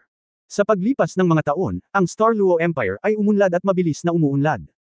Pinahahalagahan nila ang teknolohiyang ginagabayan ng kaluluwa, at kasabay nito, ang buong tao ay nalululong sa martial arts, at ang kabuuang dami ng mga Soul Masters napakarami. Ito ay hindi maihahambing sa Dover the Empire, ang empire na higit sa lahat. Kabayanihan, malamang na mayroong mga posibilidad dito bilang pinuno ng Tang Sect, ikaw din ang kinatawan ng ating Tang Sect, napakataas ng posibilidad na ma-challenge ang kabilang partido. Bahagyang tumanggo si Tang Wulan. Matagal na niyang inaasahan ang sitwasyong ito. Noong una siyang dumating sa Star Luo Empire, naramdaman niya ang martial art ng Star Luo Empire. Kahit na ang Monster Academy of the Star Luo Empire ay hindi maaaring makipagkumpetensya kay Shrek. Kung ikukumpara sa akademya, isa rin itong napakalakas na akademya, at ang din ito ay mas makapangyarihan sa antas ng Extreme Dao Luo. Alam mo ba kung anong anyo ang harmony nila? Tanong ni Tang Wulan. Umiling si Hu Jia, hindi pa malinaw. Ngunit sina Dai Tianling at NC ay nakipag-usap ng hindi bababa sa 2 beses. Dapat ay tungkol sa bagay na ito. Tiyak na hindi ito magiging ganoon ka-simple. Kahit na ang posisyon ng Spirit Pagoda sa Star Luo Empire ay hindi kasing ganda ng sa amin, ito ay dahil ang kakayahang magbigay ng mga espiritu ay medyo nagsasalita, at ang katayuan nito ay hindi gaanong kadali sa aming panig ng Star at sa Luo. Naniniwala na ang Spirit Spreading Pagoda ay kasabwat ng Holy Spirit Sect. Tumanggo si Tang Wulan. Para sa Star Luo Empire, hindi lamang kailangang gumamit ng mga mapanghikayat na pamamaraan, ang mga tao ng Star Luo Empire ay malakas, kasama ang mabilis na pag-unlad, at ang malalim na background. At higit pa sa kagaanan, maaaring hindi sila natatakot sa digmaang ito. At least may kapangyarihan itong lumaban. Nagpatuloy si Hu Jia, napakalakas ng antas ng espiritual na paglilinang ng Sect Master, ngunit hindi ko alam, hanggang saan ang abot ng tunay na antas ng paglilinang. Alam niya ang totoong edad ni Tang Wulan, kaya hindi may iwasang magkaroon ng pagdududa sa kanyang puso. Ang espiritual na cultivation base ni Tang Wulan ay natakot na sa kanya. Sa ganoong edad, na may napakalakas na espiritual na cultivation base, karapat-dapat itong maging master ng Tang Sect. Alam mo, si Hu Jia ay isa ring henerasyon ng henyo noon, ngunit hanggang ngayon, ang espiritual na kaharian ay hindi pa nabubuo, dahil lamang sa nalagpasan niya ang espiritual na kaharian, mayroon pa siyang pagkakataon na maabot ang antas ng limit Dao Luo sa hinaharap. Ilang taon na si Tang Wulan. Siya ay nasa maagang 20s at wala siyang narinig na isang tao na maaaring makamit ang antas ng espiritual na paglilinang sa ganitong edad. Maging si Qingtian Dao Luo Yunming, na orihinal na kinikilala bilang numero 1 tao sa mainland, ay hindi maabot ang antas na ito sa antas na ito. Matapos mag-isip ng ilang sandali si Tang Wulan, sinabi niya, kasalukuyan akong counter-level cultivation base, at ang 8 singsing ay kagagaling lang. Kung pag-uusapan ang kapangyarihan ng labanan, hindi ito dapat mas mababa sa sinumang free character battle armor master. Nagliwanag ang mga mata ni Hu Jia. Bagamat malinaw na sinabi ni Tang Wulan ang mga salitang ito, naririnig niya ang malakas na tiwala sa sarili sa mga salitang ito. Ang free character battle armor ay talagang sumasaklaw sa isang malawak na hanay. Matapos masira ng cultivation base ang Soul Sage, posible na maging free character battle armor. Napakahirap kumpletuhin ang paggawa ng free character battle armor. Sa pangkalahatan, mayroon lamang 8 singsing o higit pa. Para sa master ng kaluluwa, maaari itong makamit. Gayunpaman, napakahirap para sa isang free character battle armor master na umaban sa isang 4 character battle armor. Halos lahat ng 4 character battle armor masters ay nasa Super Dao Luo level o mas mataas. At walang master craftsman sa buong Star Luo Empire, kaya, maliban sa uri ng Extreme Dao Luo na gumamit ng espesyal na paraan para makagawa ng 4 character battle armor, halos lahat ng battle armor master sa ibaba ng Ultimate Dao Luo ay 3 character level. Bagamat maaaring hindi makayanan ni Tang Wulan ang pagkakaroon ng Dao Luo na malapit na sa limitasyon, ayon sa tiwala sa sarili na ipinakita niya sa oras na ito, dapat ay tiyak na lalaban siya sa Super Dao Luo. Bukod dito, narinig din ni Hu Jia na gumamit si Tang Wulan ng isang espesyal na anyo upang patayin ang Sub-Tower Master ng Spirit Spreading Pagoda Daoling Empire sa gilid ng Daoling Empire, na dapat ding maging Super Dao Luo level powerhouse. Ito ang nagpaginhawa sa kanya ng husto. Si Tang Wulan ay may ganoong lakas sa kanyang kasalukuyang edad. Hindi naman kailangang magkano. Sa isa pang 10 taon, hindi may iwasang maging Extreme Dao Luo siya ng Tang Sect. Kung kaya niyang maging Extreme Dao Luo sa edad na 30, matulungan man lang niya si Tang. Door deterrence para sa 100 taon. Siya ay lubos na nasisiyahan kay Tang Wulan. Ang pagpili sa dalawang Hallmasters ay tila palpak, ngunit paano ito mapipigilan ng isang nangungunang henyo tulad ni Tang Wulan kung wala siyang babayaran? Tama na. Tumawa si Hu Jia at tinapik ang kanyang tiyan. Biglang tumalikod si Tang Wulan at sinabi sa kanya, Hallmaster Hu, lagi kong naririnig ang tungkol sa iyong reputasyon. Hindi ko alam kung may pagkakataon ako sa pagkakataong ito. Mangyaring bigyan ako ng payo. Nakuha ko rin ang ilang mga insight sa aking pagsasanay kamakailan. Kung makukuha ko ang iyong ito ay isang karangalan para sa akin kung magbibigay ako ng mga payo. Magbigay ng mga payo. Tumingin si Hu Jie kay Tang Wulan, at ang ngiti sa kanyang mukha ay biglang lumakas. Sinabi ng Sectmaster na ito ay tumuturo, ngunit sa katunayan, hindi ba ito tungkol lamang sa paggamit ng mga praktikal na aksyon upang pakalmayan ang puso ng isang tao? Ito ay talagang kawili-wili. Sa mga salita ni Tang Wulan, talagang mas gamaan ang pakiramdam niya. I don't dare to give pointers, okay lang na ikumpara. Pagdating namin sa lugar, may dedicated venue sa loob ng Tang sect namin. I also look forward to see the master's strength. Sa katunayan, si Hu Jia ay talagang nagkaroon ng ilang hindi pagkakaunawaan. Hindi sinusubukan ni Tang Wulan na ipakita sa kanya ang kanyang lakas, ngunit sa katunayan ay napakalaki ng kanyang pag-unlad nitong mga nakaraang panahon kaya siya mismo ay medyo hindi kayang hawakan ang kanyang sariling lakas. Pagkatapos ng maraming tagumpay, hindi niya alam kung nasaan ang kanyang limitasyon. Malabo lang niyang tinansya na sa kanyang kasalukuyang lakas, hindi magiging problema ang labanan si Super Dao Luo. Ang nakangiting Dao Luo ay isang level 98 na Super Dao Luo, at maging isang kambal na martial spirit, na nakatayo sa tuktok ng Super Dao Luo. Kung maaari kang matuto mula sa kanya at subukan ang iyong sariling lakas sa pamamagitan ng aktwal na labanan, walang alinlangan na ito ang pinakamahusay na pagpipilian. Ito rin ay mas nakakatulong sa pagtakbuin ni Tang Wulan pagkatapos pagbutihin ang kanyang iba't ibang kakayahan. Ang lugar ng Star Luo Continent ay mas malaki kaysa sa Daoling Continent. Mayroon pa ring palaging distansya mula sa baybayin hanggang sa Star Luo City. Hanggang sa gabi na ang convoy ay nagmaneho sa Star Luo City at dumiretso sa Tangmen Headquarters sa Star Luo City. Sa daan, sa tuwing mapapansin ng isang sasakyan ng motorcade ni Tangmen, ito ay kusang iiwas, at ang ilan ay magpaparangal pa sa pamamagitan ng sipol. Paano ka hindi makakaramdam ng emosyon sa mga mata ni Tang Wulan para sa eksenang ito? Kung ikukumpara sa Tang sect ng Dao Luo Continent na kailangang kumilos ng palihim, ang status ng Tang sect sa Star Luo Empire ay talagang mas mataas. Ito rin ang lalong nagpasindek sa kanya sa nakangiting si Dao Luo sa tabi niya. Kung wala ang pagsisikap ng lalaking ito, walang magiging posisyon ng Tang sect sa Star Luo Empire. Habang papunta ang sasakyan sa punong tanggapan ng Tangmen, mayroon ng mas matataas na Tangmen Star Luo Empire na nakatayo sa harap ng pinto, tinatanggap ang pagdating ng bagong sect master. Pagkababa ng sasakyan, isa-isang ipinakilala ni Hu Jia si Tang Wulan. Ang sekta ng Tang ng Star Luo Empire ay mas maunlad kaysa sa Daoling Empire. Sa ilalim ng pagpapakilala ni Hu Jia, si Tang Wulan ay nakakita ng hindi bababa sa 12 powerhouse sa antas ng title Dao Luo. Ito ang lakas at pamana. Kitang-kita ang lakas ng Tang sect. Matagal nang inayos ang tirahan, at nakatira ako sa punong tanggapan ng Tangmen. Bawat isa ay may kanya-kanyang kwarto. Sect Master, magpahinga ka muna. Mamaya hihilingin ko sa isang tao na ipadala ang lahat ng impormasyon mula sa Star Luo Empire. Bukas ng umaga, ipapadala muna ng Star Luo Empire ang ika-4 na prinsipe na si Dai Yian para makita ka at magkaroon ng preliminary meeting sa iyo. Kinabukasan ay formal na pagpupulong iyon kasama ang Emperor ng Star Luo Empire at ang maharlikang pamilya. Dai Yian. Hindi ba kapatid ni Dai Yuner? Isa rin siya sa mga hari ng Monster Academy. Tiger King daw ang palayaw. Tila ang lahat ng makalangit na hari ng Monster Academy ay nagsisimula na ngayong umangat sa matataas na posisyon sa Star Luo Empire. Ewan ko lang kung anong ginagawa ngayon ni Dragon King Long Yu, baka nasa Monster Academy pa siya. Sa pag-iisip kay Dai Yuner, hindi mapigilan ni Tang Wulan na maging komplikado. Malinaw pa rin niyang naaalala ang kalungkutan ni Dai Yuner matapos itong tanggihan. Gayunpaman, hindi maaaring pilitin ang damdamin. Si Dai Yuner ay mula rin sa Tang sect. Sa pagkakataong ito, dapat din niyang malaman na siya mismo ang dumating. Sa Dragon Valley, minsan ay nagdulot sila ng pakikipagsapalaran, sabay-sabay na humarap sa espiritu ng dragon, hakbang-hakbang patungo sa sementeryo ng dragon. Dapat that time, 9 love siya sa sarili niya. Siya ay isang mabuting babae, ngunit nakakalungkot na mayroon na siyang guyu, o guyana. Mula sa kaibuturan ng puso ni Tang Wulan, gusto pa rin niyang makita si Dai Yuner para makita kung maayos ba ang kalagayan niya ngayon. Pero medyo natatakot akong makita siya. Hallmaster Hu, maaari mo itong ayusin upang ang iyong mga tagubilin sa akin ay maisakatuparan ngayong gabi. Bukas, medyo masikip ang oras. Natatakot ako na baka hindi na ako makabawi kinabukasan. Kung gayon, gusto kong sundin ng mga kasama ko ang tagubaylang ito. At kung gusto mo, maaari mo ring anyayahan ang ating senior Tangmen na manood nito. Sana ay ma-inspire sila. Si Hu Jia ay may malalim na ngiti sa kanyang mukha, okay. Oo naman, ito ay isang binata, at ang demonstrasyon ay medyo balisa. Gayunpaman, ito rin ay isang magandang bagay, ito ay isang pagganap ng tiwala sa sarili. Ang karakter ni Hu Jia ay hindi likas na kalmado, at noong siya ay bata pa, ito ay masyadong matalas. Kaya lang habang tumatanda siya ay lalo siyang nagiging sophisticado, at sa kanyang kabataan, sikat na siya sa pagpatay ng mga tao na may ngiti sa labi. Kahit na pagkatapos sumali sa Tang sect, kilala rin siya sa kanyang matigas na palso.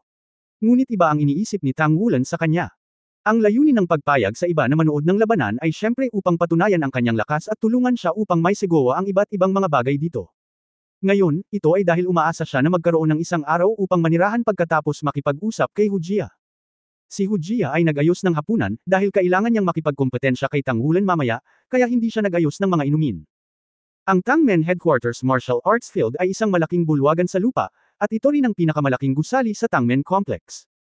Pagkatapos kumain, si Tang Wulan at iba pa mula sa Shrek 7 Devils, mga miyembro ng Blood Dragon Squad, Rong, si Majin Chi at iba pa ay lahat ay pumunta sa martial arts arena, at ang Holy Spirit Dao Luo ay dumating ng personal.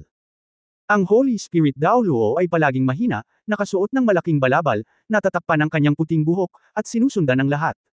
Ang kanyang katawan ay pinigilan, at kahit si Hu Jia ay hindi naramdaman ang kanyang presensya. Sa panig ng Tang sect, ang mga taong dumating upang panoorin ang labanan ay pawang mga makapangyarihang tao sa may pamagat na antas ng Dao Luo, at maging sina Huolantang at Ye Ji, ang dalawang bagong henerasyong namumukod tanging tao, ay hindi pinayagang manood ng labanan. Gayunpaman, sa isang sulok sa ikalawang palapag ng martial arts field, hindi ko alam kung kailan lumitaw ang isang figure. Tahimik siyang nakaupo sa sulok, pinapanood ang lahat sa ibaba.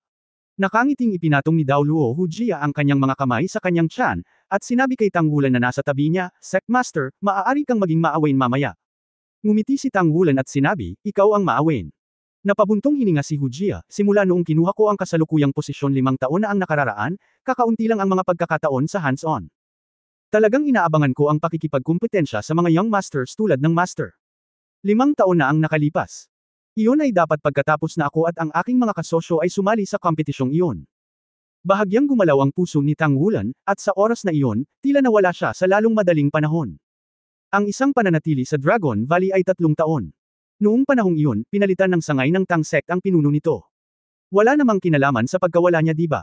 Habang iniisip ito, ngumiti si Tang Wulan at sinabing, inaasahan ko rin ito. Ngumiti si Hu Jia at sinabi, kung gayon, hindi ako magiging magalang sa master, pakiusap. Habang nagsasalita, iminuwestro niya si Tang Wulan para pakiusapan. Nagtanong si Xu Xiaoyan sa mahinang boses sa tainga ni Le Zhengguo, sabi mo, ngayon lang bumagsak ang boss, maganda ba talaga? Pagkatapos niyang maging Blood Dragon noong araw na iyon, halos hindi ko na siya kilala. Mapait na ngumiti si Le Zhengguo, lumalaki na kasi ang agwat namin. Nung pumanaw ang mga magulang niya, nag-alala talaga ako na hindi niya makontrol ang emosyon niya. Ang gulo kong magiging Blood Dragon ulit siya. Niligtas ko siya noong araw na iyon. Oo, si Nier ba? Hindi ba matagal nang nawala si Nier? Gusto ko lagi siyang tanungin. Pero wala akong pagkakataon. Sinabi ni Xu Xiaoyan, hindi niya sinasabi, ito ay misteryoso. Tingnan mo. Kung gaano kalakas ang boss na hindi nawawala ng kontrol, dapat mong makita ang labanang ito. Napakalakas, tiyak na lalampas ito sa iyong imahinasyon. Hindi alam ni Xexi kung kailan siya papasok. Oh, alam mo na naman. Napakunot ng noo si Le Zhengguo. Sinabi ni Xexi na may misteryosong tingin, syempre alam ko. Dahil ako at ang boss ay may magkatulad na kakayahan. Masyadong mababa ang antas ng iyong cultivation, kaya natural na hindi mo ito mararamdaman. Inis na sabi ni Xu Xiaoyan, nakakagalit, tama. Tinalo kita at hindi napag-usapan. 2 sa 2, sino ang natatakot kanino? Mahiyain si Xexi. Mula nang magising ang kanyang martial soul bilang dragon ng oras at espasyo, pinigilan niya ang mga kakayahan ni Xu Xiaoyan. Bagamat ang Star Staff Martial Spirit ni Xu Xiaoyan ay may ganap na itinatag na mamamatay, kung hindi ito Mylock, natural na hindi nito magagawa ang kapangyarihan nito. Ginawa ng dragon ng oras at espasyo si Xexi na pinakamahusay na mamamatay tao. Kung talagang lalaban siya, maaaring hindi siya maprotektahan ni Le Zhengguo. Hindi, 1-2. Ang boses ni Yuan Yahui ay lumutang mula sa hindi kalayuan. Biglang bumagsak si Xexi, mahal, huwag kang masyadong malupit, okay. Noon pa tayo. Gusto mo bang mamatay? Nakaramdam ng galit si Yuan Yahui nang maisip niyang may paparating na halikan siya ng walang mukha kagabi, at sinabing kahit siya ay naging Titan Giant Ape, gusto niyang halikan ang sarili. Halika. Okay, nagkamali ako. Tahimik na tumagilid si Xexi, tapat na nakatayo sa tabi ni Yuan Yahui, mukhang isang maliit na lalaki. Masyadong tamad na mag-alala sa iyo. Tumalikod si Yuan Enyahui. Ngunit nang tahimik na inabot ni Xie at nakipagkamay sa kanya, bagamat sinampal niya siya sa unang putok, ngunit nang bumalik siya sa pangalawang pagkakataon, kumita lamang siya ng simbolikong tubo at hinayaan siyang hawakan ito. Nang makita sila, hindi napigilan ni Xu Xiaoyan na tumawa. Ang dalawang taong ito, ang isa ay nanunuya, at ang isa ay desperado sa mukha. Mabangis na sabi ni Yuan Enyahui, ngunit sa katunayan, ngayon ay bihira na siyang maging ganoong neutral na hitsura, kadalasan ay nagpapakita siya sa mga tao sa anyo ng isang magandang babae. Ang martial spirit ng Titan Great Ape ay hindi gaanong ginagamit kapag ang lahat ay tinatalakay ito, ngunit ang Fallen Angel transformation ay gumagamit ng higit pa. At ang Titan Great Ape ang kanyang master martial spirit dati. Halatang umiinit ang kanilang relasyon. Napakatalino ni Xie, hindi mate-atago sa iba ang ugali ni Yuan Enyahui, paano niya ito mate-atago sa kanya? Sa katunayan, palaging natutuwa si Yuan Enyahui sa pakiramdam na hinahabol niya, at natural na magsisikap si Xie upang makipagtulungan. Sa oras na ito, naglakad sina Tang Wulan at Hu Jie papunta sa gitna ng venue. Napatitig din sa kanila ang mga mata ng lahat. Ang mga partner ni Tang Wulan ay nakatayo sa isang gilid, habang ang senior Tangmen Xingluo Empire ay nakatayo sa kabilang panig. Ang mga pinamagatang Daoluo ay napaka-curious din sa laban na ito. Kara-rating lang ng batang sect master na ito para ipakita ang kanyang lakas, na tila kakaiba at kulot. Pero at the same time, parang expression din ito ng self-confidence. Walang alinlangan kung matalo si Tang Wulan sa laro sa lalong madaling panahon, kung gayon ang prestihiyo na dagok sa kanya ay magiging napakalaki, at ang isang taong hindi sigurado sa kanyang sariling lakas at mahinang hinamon ay talagang angkop na maging isang sect master. NS. Pero dahil pwede siyang maging sect master, halatang hindi siya ganoong tao. Kaya naman, ang pinamagatang Daoluo ay napaka-curious din na makita kung anong uri ng lakas ang maipapakita ng sect master na ito at kung kumbinsido ang mga tao. Sect master, magsisimula na ba tayo? Ngumiti si Hu Jie kay Tang Wulan. Okay. Tumango si Tang Wulan. Hindi na kailangan ng referee para sa panloob na kompetisyon. Nang isigaw ng dalawang panig ang unang dalawang salita, sabay-sabay nilang inilabas ang diwa ng martial arts. Isang bilog ng mga spirit ring ang bumangon mula sa paa ni Tang Wulan, itim, itim, itim, itim, berdeng ginto, orange na ginto, orange na ginto, at orange na ginto. Lumitaw ang 8 magkakasunod na spirit ring, na nakasisilaw sa mga mata ng maraming tao. Ang paunang spirit ring ay itim, nakatanggap-tanggap sa lahat, ngunit nang makita nila ang berde ginto at orange gintong spirit ring, ang mataas na ranggo ng Tang Sect Star na si Luo Empire ay hindi maiwasang mapatitig. Alam nila kung ano ang ibig sabihin ng orange golden spirit ring. Tanging ang espiritu ng mabangis na antas ng hayop ang maaaring magkaroon ng singsing ng espiritu ng ganitong kulay. Ngunit ano ang impyerno na berdeng ginto? Ano ang sitwasyon, maaari bang lumitaw ang gayong singsing na espiritu? Sa kabilang panig, 9 na spirit ring ang tumaas sa ilalim ng mga paa ni Hu Jie, 6 na itim at 3 pula, at top-level na spirit ring equipment, na nagpapakita ng pagkakaroon ng hindi bababa sa 100,000 taong gulang na espiritu. Ito ay karapat-dapat na maging isa sa pinakamakapangyarihang nilalang sa mundo. Tungkol sa nakakagulat na lawak ng spirit ring, walang alinlangang mas malakas si Tang Wulan, ngunit ipinakita rin niya ang sarili niyang counter-level cultivation. May ganap na gap sa spirit ring, ang isa ay ang 98th level na super Daoluo, at ang isa ay mayroon lamang ang 8 ring spirit level Daoluo. Mukhang walang maraming pagkakaiba sa pagitan ng 80-odd at 70-odd na mga klase, ngunit sa katunayan, ang agwat sa pagitan ng dalawa ay lubos na naiiba. Wala man lang titulong Daoluo level. Mukhang mahina ang sect master na ito. Maliban kay Hu Jie, hindi alam ng lahat ang tunay na edad ni Tang Wulan, kaya medyo nalito sila sa cultivation level na ipinakita niya. Ngayon gusto lang nilang makita kung gaano katagal kayang tumayo ang sect master na ito sa harap ng pag-atake ni Smilang Daoluo na may 8 ring cultivation base lamang. Tiningnan ni Hu Jie ang liwanag ng spirit ring sa katawan ni Tang Wulan at bahagyang natigilan. Berdeng ginto. Ano yon? Hindi siya nagulat na may isang mabangis na kaluluwa ng hayop. Si Tang Wulan ay naging pinuno ng Tang Sect, at ang kanyang background ay natural na hindi pangkaraniwan. Gayunpaman, ang kulay ng berde at ginto ay tila hindi kailanman lumitaw sa singsing ng espiritu. Ayon sa alamat, ang Spirit Ice Daoluo Wo Yuhao ay may 1,000,000 taong gulang na spirit ring, ngunit ito ay puting ginto, hindi isang espesyal na pag-iral tulad ng berdeng ginto. Hall Master Hu, nandito na ako. Si Tang Wulan ay gumawa ng kilos kay Hu Jie, at sa susunod na sandali, humakbang siya pasulong. Boom! Isang malakas na bagzo ng hangin ang agad na tumunog sa gitna ng venue. Ang pagsabog na ito ay hindi nagmula sa banggaan ng dalawa, kundi kay Tang Wulan na kasisimula pa lang. Nang siya ay humakbang pasulong at nagmamadaling palabas, ang naapektuhang hangin ay nagbunga ng gayong dagandong. Ang ibabaw ng kanyang balat ay mabilis na natatakpan ng isang layer ng ginintoang kaliskis, at ang kanyang figure ay namamaga. Ang kanyang malaking kamao ay naging isang poster ng isang kuko ng dragon na nakahawak, halos sa harap ni Hu Jie sa sandaling ang pagsabog ng hangin ay tumunog. Masyadong mabilis, supersonic. Simple, direkta, at may isang uri ng hindi mailarawang pangangibabaw. Napakabilis. Ang ideyang ito ay unang lumitaw sa isip ng lahat. Nang magmula rito ang pagsabog ng galit, ang mga kamao ni Tang Wulan ay nasa harap na ni Hujia. Kapag lumiwanag lang ang mga mata ni Airong, gusto niyang makalusot sa sound barrier sa isang iglap. Ito ang natatanging kaalaman ng Ontology School. Ito ay isang kababalaghan na maaari lamang mangyari pagkatapos na ang katawan ay nakataas sa sukdulan. Na-practice na kaya ng nakababatang kapatid ang innate secret technique na NS. Siyempre, hindi pa nagsasanay si Tang Wulan, ngunit ang nakakatakot na kapangyarihang ipinagkaloob ng linya ng dugo ng Golden Dragon King ay pinagsama sa likas na lihim na batas ng Ontology Sect, at ang tunay na kapangyarihan nito ay nalampasan ang likas na lihim na batas ng Ontology Sect ng Docheng. Bang! Isang matabang palad ang nakatayong matatag sa harap ng kamao ni Tang Wulan. Ito ay isang palad na inukit na parang puting jade, at ito ay mukhang mabilog at napakayaman, ngunit naramdaman ni Tang Wulan na ang kanyang binobomba ay parang isang matayog na bundok, na hindi ito matitinag. Bukod dito, sa sandaling nataman niya ang palad ng kalaban, malinaw na naramdaman din ni Tang Wulan ang kakaibang lakas na nagmumula sa palad ni Hujia. Sa sandaling ipasok at ilabas niya ito, niresoldo niya ang halos lahat ng epekto nito. At maging ang mapanira na epekto ng Golden Dragon Claws ay nawala na. Napakalakas. Ang mga mata ni Hujia ay puno ng mga ngiti, ang kanyang tiyan ay naaalog, at ang mga tao ay hamampas kay Tang Wulan. Napakasimple ng galaw ng tiyan niya. Walang nagawa si Tang Wulan, at naroon na ang kanyang tiyan. Ang malaking tiyan ay ganap na nalutas ang distansya ng hanggang braso. Nagkaroon lang ng oras si Tang Wulan na iangat ang kanyang kanang tuhod at tinamaan ang tiyan ng kalaban. Dang, parang natama ng isang higanting orasan, dumating ang isang hindi mapigil ang katatakutan, at ang buong katawan ni Tang Wulan ay nataman at lumipad palabas na parang kanyan. Gininto ang tiyan at pilak na balakang, ang tiyan na ito mismo ang pinakamalakas na sandata ni Smilang Daoluo. Isang pagkabigla ang tumama kay Tang Wulan na lumilipad, ang matabang kamay ni Smilang Daoluo ay biglang umikot, at isang malaking puwersa ng pagsipsip ang sumunod.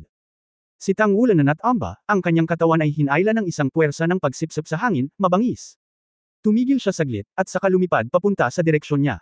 Pagkatapos ay nakita ng lahat na ang katawan ni Hujia ay nasa himpapawid na parang gumagalaw kaagad, at pagkatapos ay umupo siya kaagad sa kanyang mataba na puwitan. Ito ang unang pagkakataon na nakita ng Seven Shrek Monsters ang kakaibang paraan ng pakikipaglaban. Siyempre nakilala niya na ang paglilinang ng katawan ng taong ito ay ang pundasyon ng sekta ng ontolohiya. Ang malalim na background nito ay mas mataas pa kaysa kay Daoluo Muya, ang katawan ng kanyang guro. Sa sandaling si Tang Wulan ay tinamaan ng tiyan ni King Kong ni Hujia, ang buong tao ay nahulog sa estado ng pagkahilo. Ang tila simpleng epekto, ngunit sa malaking umiikot na puwersa ng kapangyarihan ng kaluluwa at isang kakaibang pagkabigla, ang pagkabigla ay direktang sumugod dito. Ang mga panloob na organo, kahit na nagmamadali sa kailaliman ng kanyang espiritual na dagat, ang nakakatakot na epekto ay nagparamdam sa kanya na paralisado ang kanyang buong katawan. Magandang lalaki, ang tiyan na ito ay talagang kamangha-manghang. Huminga ng malalim, at ang pananabik ng tibok ng puso ay tumunog sa sandaling ito. Boom, dong, dong, dong. Ang tibok ng puso ni Tang Wulan ay lumitaw sa dalawang tunog ng sabay, dahil hindi lamang ang puso ang marahas na tumitibok, kundi pati na rin ang core ng dragon. Parehong nagkontrata habang nagbobomba ng pinakamalakas na dugo sa katawan. Ang mga kaliskis ng gintong dragon ng kanyang gininto ang dragon na katawan ay agad na naging solid, at ang malalim na dagandong ng dragon ay tumunog din. Ang nakangiting Daoluo na bumabagsak mula sa langit ay parang Mount Tai na pumipindot sa tuktok, ngunit nakawala si Tang Wulan mula sa pamamanhid at pagkahilo sa sandaling ito. Ang mabangis na dagandong ng dragon ay kumalat sa buong audience. Bagamat may proteksyon na takip na hamarang dito, hindi maiwasan ng lahat na umindayog saglit. Maging ang nakangiting mukha na si Daoluo na nahulog mula sa langit, naapektuhan din ang pakiramdam ng kataasan. Bumagsak ang malalaking puwitan at dumampi sa mga palad ni Tang Wulan. Inalog-alog ni Tang Wulan ang kanyang mga paa at inikot ang kanyang katawan ng masinsinan. Kinokontrol niya ang crane at nakuha ang dragon upang makipagtulungan sa mga tagahanga ng multo at anino. Sa tulong ng kanyang lakas, itinulak niya palabas ang nakangiting mukha na si Daoluo Ping. Siyempre, ito ang kanyang kapangyarihan. Pagkatapos ng pagbabago sa isang espiritu master ng parehong antas, anumang kasanayan ay walang epekto sa harap ng antas ng presyon. Haha, mabuti. Nakangiting nagpakawala ng malakas na tawa si Daoluo, at ang katawan ni Heng Fei ay biglang kumulubot sa hangin. Ang hangin ay naging medyo marangal sa isang iglap, siya ay parang isang malaking meatball, biglang nahulog, tumalbog sa lupa, at pagkatapos ay sumugod patungo kay Tang Wulan sa isang iglap. Sa sandaling nagmamadali, umuungal muli ang hangin, at nalagpasan din niya ang sound barrier. Ang mga mata ni Tang Wulan ay kumikinang. Humakbang ang kaliwang paa niya at bumagsak sa lupa. Sumunod ang dagandong ng hindi mabilang na mga dragon. Ang mabangis na dagandong ng mga dragon ay nabighani sa mga mata ng mga tao, na parabang hindi mabilang na mga gintong dragon ang lumitaw sa parang sa isang iglap. Mula sa ilalim ng kanyang mga paa, pagkatapos ay kumalat ang isang gintong halo, ito ay ang marahas na dumi ng Golden Dragon. Sa pagtaas ng marahas na dumi ng Golden Dragon, si Tang Wulan ay nagkaroon ng dagdag na layer ng golden halo sa buong katawan niya, at maging ang kanyang mga mata ay naging golden, at ang momentum ng buong tao ay tumaas din. Hindi magiging ganoon. Bulong ni Shu Lizhi.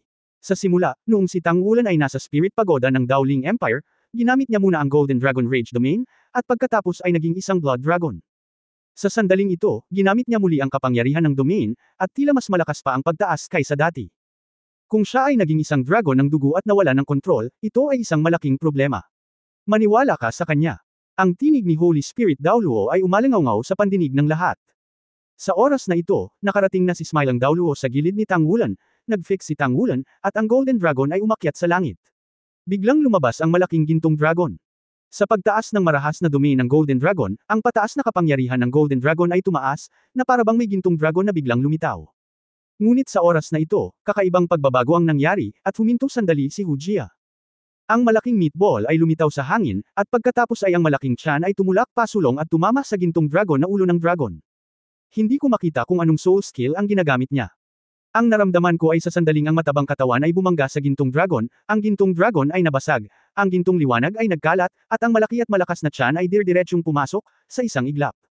Dumating sa harap ng katawan ni Tang Wulan. Hindi umiwas si Tang Wulan, namuo ang kanyang mga mata. Ang 8 espiritong singsing sa kanyang katawan ay napalitan na ng 6 na gintong espiritong singsing.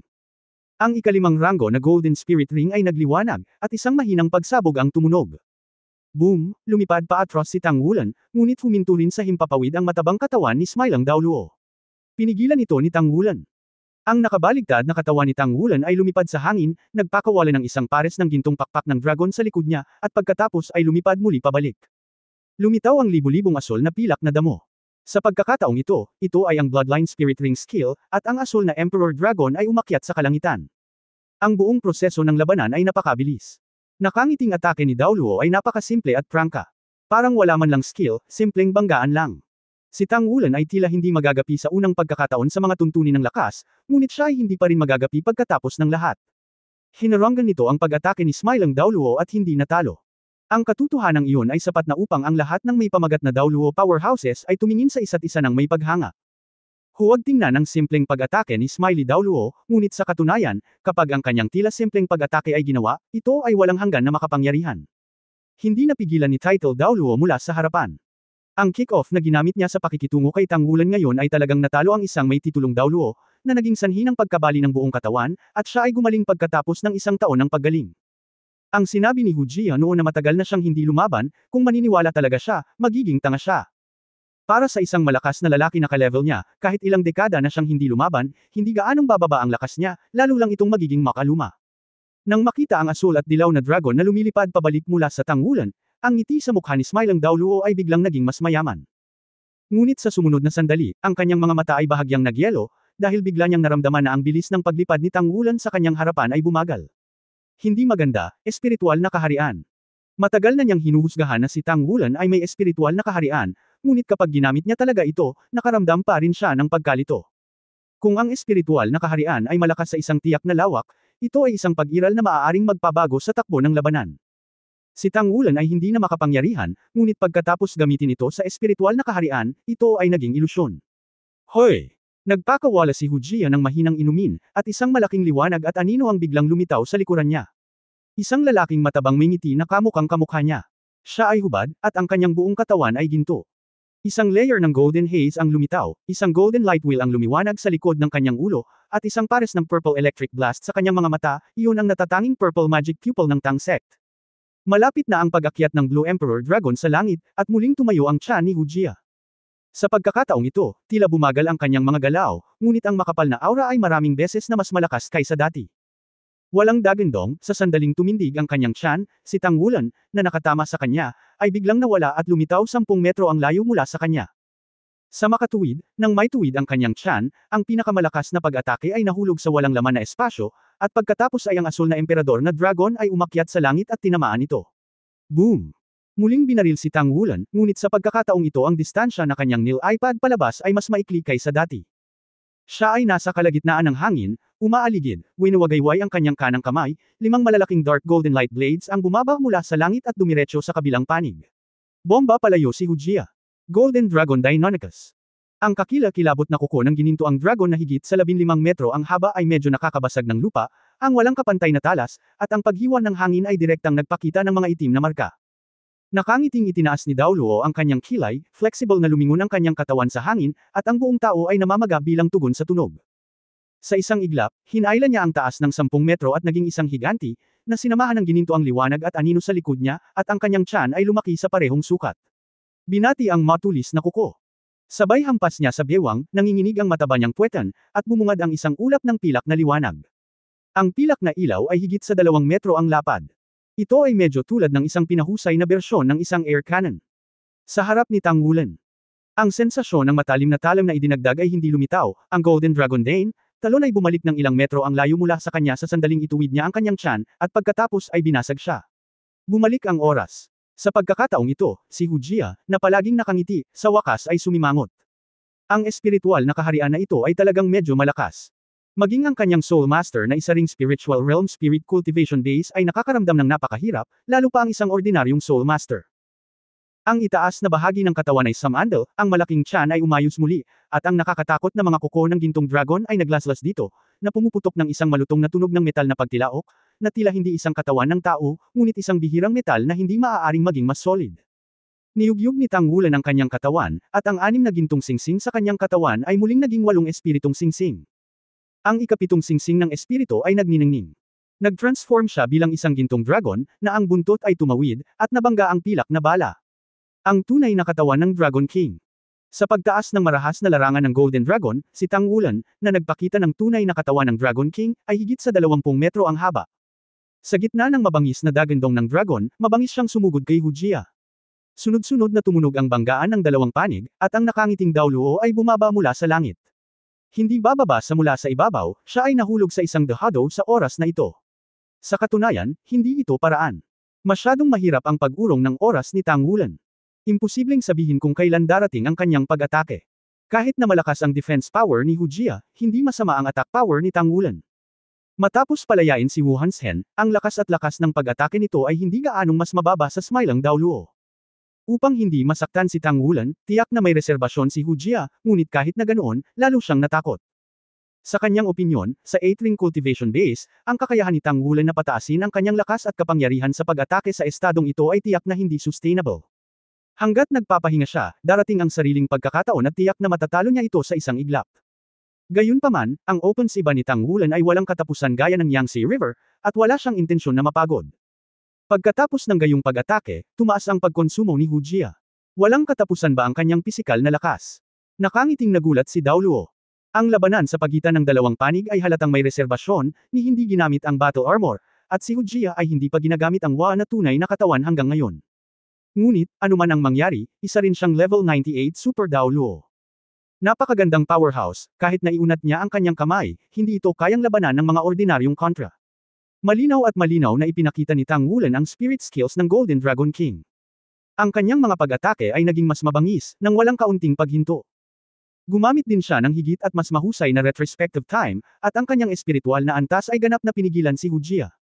Saglit na kumikislap ang gintong liwanag sa buong venue, at hindi na makita ang 2 panig. Ang liwanag ng martial soul body ni Tang Wulan ay hindi kailanman kumupas, at ang lakas ng pag-atake ay mas malakas sa sukdulan. Ang proteksyon na takip sa lupa ay hindi na mapigilan ang kanyang pag-atake, at hindi mabilang na mga bakas ang lumitaw. Okay. Sect Master, mag-ingat ka. Nang hindi naramdaman ang limitasyon ni Tang Wulan, hindi na ito napigilan ni Smilang Dao Luo. Isang layer ng ginto at pilak na kinang-ang bumangon mula sa kanyang katawan, at pagkatapos ay ang buong larangan ng martial arts ay nagsimulang kumalat sa ganoong kinang, at ang lahat sa paligid niya ay nagsimulang maging marangal. Isang malaking liwanag at anino ang dahan-daang lumitaw. Ang nakangiting katawan ni Dao Luo ay agad na umangat, umabot sa taas na 50 metro sa isang kisap mata, at ang taas ng buong martial arts field ay mahigit 50 metro lamang. Namutla sa kanyang harapan ang tunay na katawan ng Dragon King na may haba na 20 metro. Higit sa lahat, ang makapangyarihang kapangyarihang ito ay lumalapit sa limitasyon ng antas ni Dao Luo, ang kanyang sariling hininga ay tumaas din sa pagtaas ng kanyang katawan. Walang epekto, ngunit umiikot sa lugar, ang malaking gininto ang tiyan at ang pilak na taba ng puwit ay nayanig, na biglang bumuo ng isang gininto ang bagyo sa gitna ng bukid. Ang eksenang ito ay nagmukhang tanga sa Shrek 7 Devils, ngunit maaari pa rin itong maging ganito.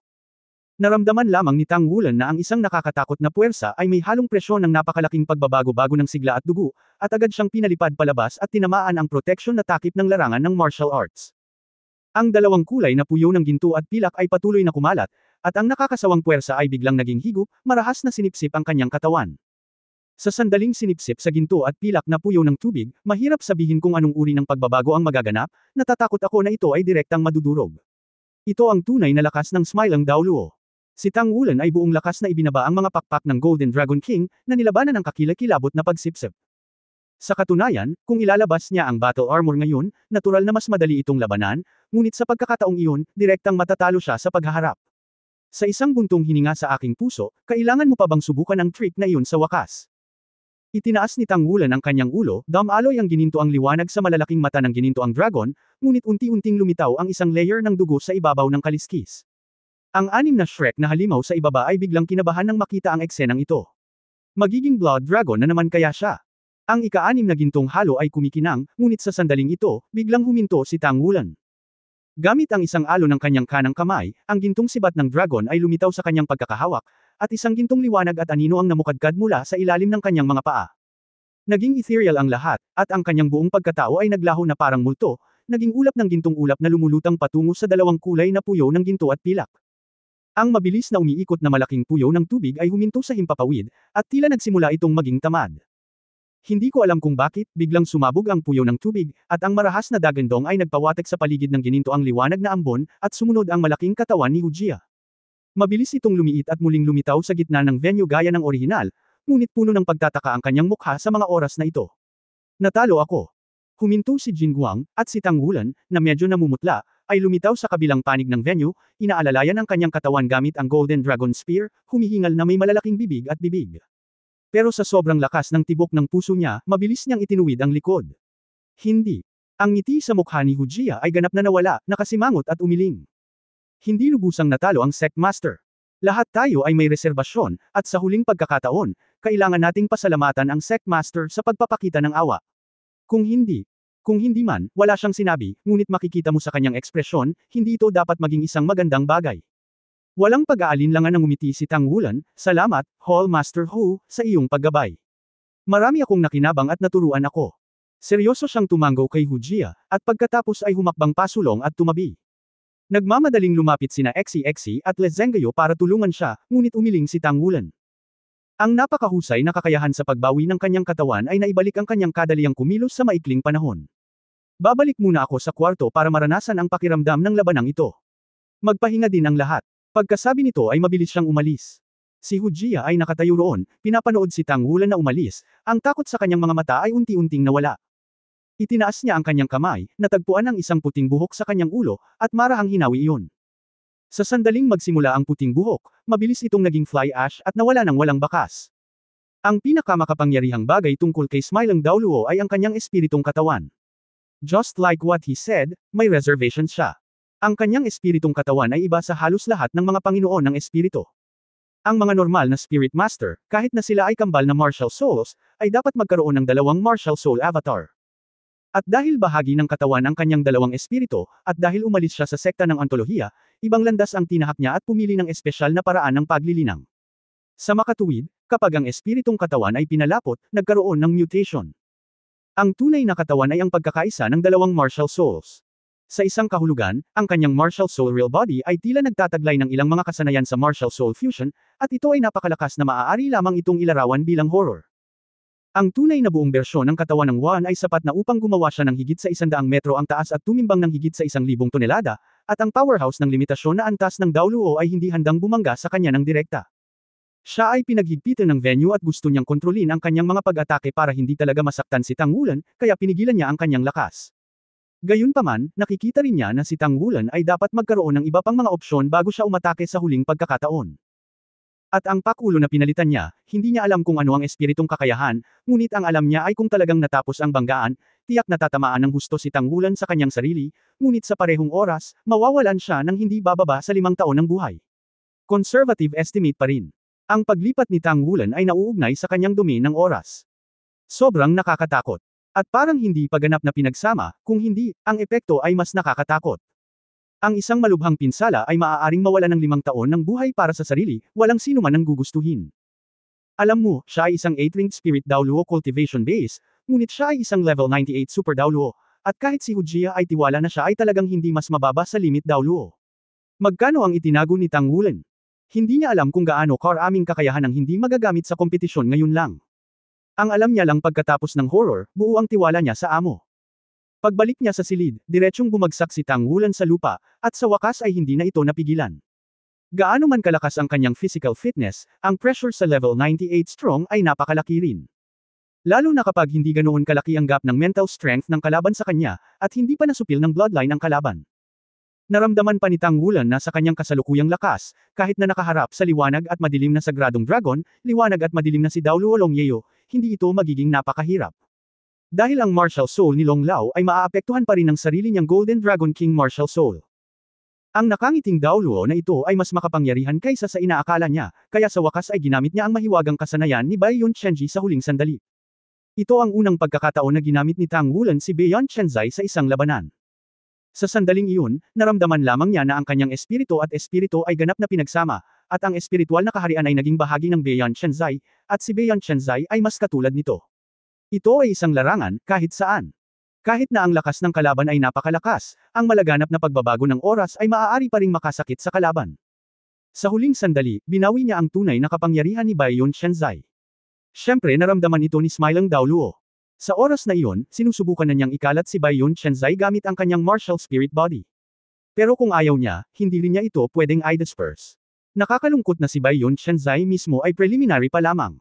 Ngunit ang kakayahang magbanta sa gayong malakas na tao ay karapat-dapat na sa pangalan ng isang mahiwagang kasanayan. Nakahinga si Tang Wulan, na may mahinang ngiti sa kanyang mukha. Ang pang-aapi ng aktwal na labanan ay may napakagandang epekto sa kanyang sariling pagpapabuti. Nakangiting si Daoluo, na isinilang sa sekta ng ontolohiya, ay hindi nagsanay ng likas na pamamaraan ng lihim, ngunit nagawa niyang linangin ang mga kakayahan ng sekta ng ontolohiya sa isang nakakatakot na antas. Hindi katakataka na ang sekta na ito ay dating maihahambing sa sekta ng Tang, at mayroon talaga itong malalim na background. Totoo na hindi ako pumili ng isang maling pagpili upang isagawa ang likas na lihim na pamamaraan. Ang mga iniisip sa kanyang isipan ay pabago-bago, ngunit dahil sa kanyang pagkahapo ay unti-unting pumasok siya sa isang estado ng tahimik na pagmumuni-muni. Kung sinabi na ang Blood Dragon Transformation ay ginawa siyang dakila, pagkatapos makuha ang Ice God Orb at makita ang kanyang biological na ama na si Tang San, sinimulan niya ang proseso ng kakunang. Ang bawat kasunod na pagsasanay, bawat banggaan, ay nagpapalalim sa prosesong ito. At kapag nasira na niya ang kakun balang araw, tuluyan na siyang makakatapak sa hanay ng tugatog ng Daoluo Continent. Sa pagkakataong ito, sa mga mata ni Tang Wulan, ay hindi masyadong malayo. Ang mundo ay nagbabago, ang mga pagbabago sa buhay. Sa sandaling tinakpan ni Bai Yun Chenzai ang larangan ng digmaan, tila nakita ni Tang Wulan ang mga ngiti ni Daoluo Hujie sa nakalipas na ilang dekada. Ramdam ang kanyang mga pagbabago sa iba't ibang panahon, tila nakita na rin niya ang kanyang pagtanda sa dapit hapon. Sa loob ng 100 taon, may instant na pamumulaklak. Ito ang kakilakilabot na panahon. Walang kapangyarihang maihahambing sa panahon, gaano man ito kalakas, hanggat hindi ito nahiwalay sa katawan ng tao, maaapektuhan ito ng panahon at malilipol sa mahabang ilog ng panahon. Ang suntok na ngayon ay nagbigay sa kanya ng mas malalim na pagkaunawa sa kanyang espiritual na kaharian. Ang oras ay hindi isang elemento, hindi katulad ng espasyo. Ang espasyo ay tila binubuo ng hindi mabilang na maliliit na particle, at iba't ibang elemento ang nakapaloob sa kalawakan. Among. At ang oras ay ang proseso ng spatial na pagbabago at komposisyon. Kung ikukumpara sa espasyo, ang oras ay mas mailap at mahirap hanapin. Ito ay isang pakiramdam, hindi isang purong anyo ng enerhiya. Ito ang dahilan kung bakit, sa kasalukuyang antas ng paglilinang ni Tang Wulan, kahit na sa harap ng pag-iral ni Daoluo na malapit sa limitasyon, si Bai Yun Chenzai ay maaaring magkaroon ng isang tiyak na epekto. Gayunpaman, si Tang Wulan mismo ay natarante sa hakbang na inilunsad ngayon ni Bai Yun Chenzai. Masyadong nakakatakot ang pagkonsumo ng hakbang na ito. Halos agad na nawala ng laman ang kanyang mental power. Kapangyarihang pangkaisipan, lahat ng mga enerhiya ay nagsanib sa 1,000 taon ng mga puting ulap sa sandaling iyon, at tila nabago ang mga ito sa mga espesyal na kapangyarihan, marahil ang kapangyarihan ng panahon. Kung magpapatuloy siya sa pagkumpleto ng 1,000 Years of White Clouds, hindi siya makaka-recover sa loob ng kahit 3 araw. Ito ay hindi pa rin isinasaalang-alang na tamaan ng gusto ng kabilang partido. Sa pagkalkula ngayon, kasama ang kanyang kasalukuyang cultivation base, ginamit ito ni Baiyu ng isang beses sa loob ng 1,000 taon, at aabutin ng hindi bababa sa 3 araw upang magpahinga bago niya ito magamit muli. Kung gusto mong gamitin ito ng malaya, natatakot ako na posibleng maabot ang limitasyon ng Daoluo. Sa oras na iyon, gusto niyang gamitin ang Golden Dragon Town para patayin siya sa bilangguan, ngunit natatakot siya na ang kanyang emosyon ay magbago at hindi mapigilan. Bilang karagdagan, gusto rin niyang subukan ang epekto ni Beiyan Chenji, kaya binago niya ang kanyang pag-atake. Napatunayan ng mga katotohanan na talagang makapangyarihan si Beiyan Chenzai, mas malakas kaysa sa inaasahan. Tangmen Martial Arts Field, sa sulok ng ikalawang palapag. Nakayuko pa rin doon ang may-ari ng maningning na mga mata na iyon, at medyo dumidilim na ang mga mata niya sa oras na ito. Gatlang M. For more videos, please like, share and subscribe.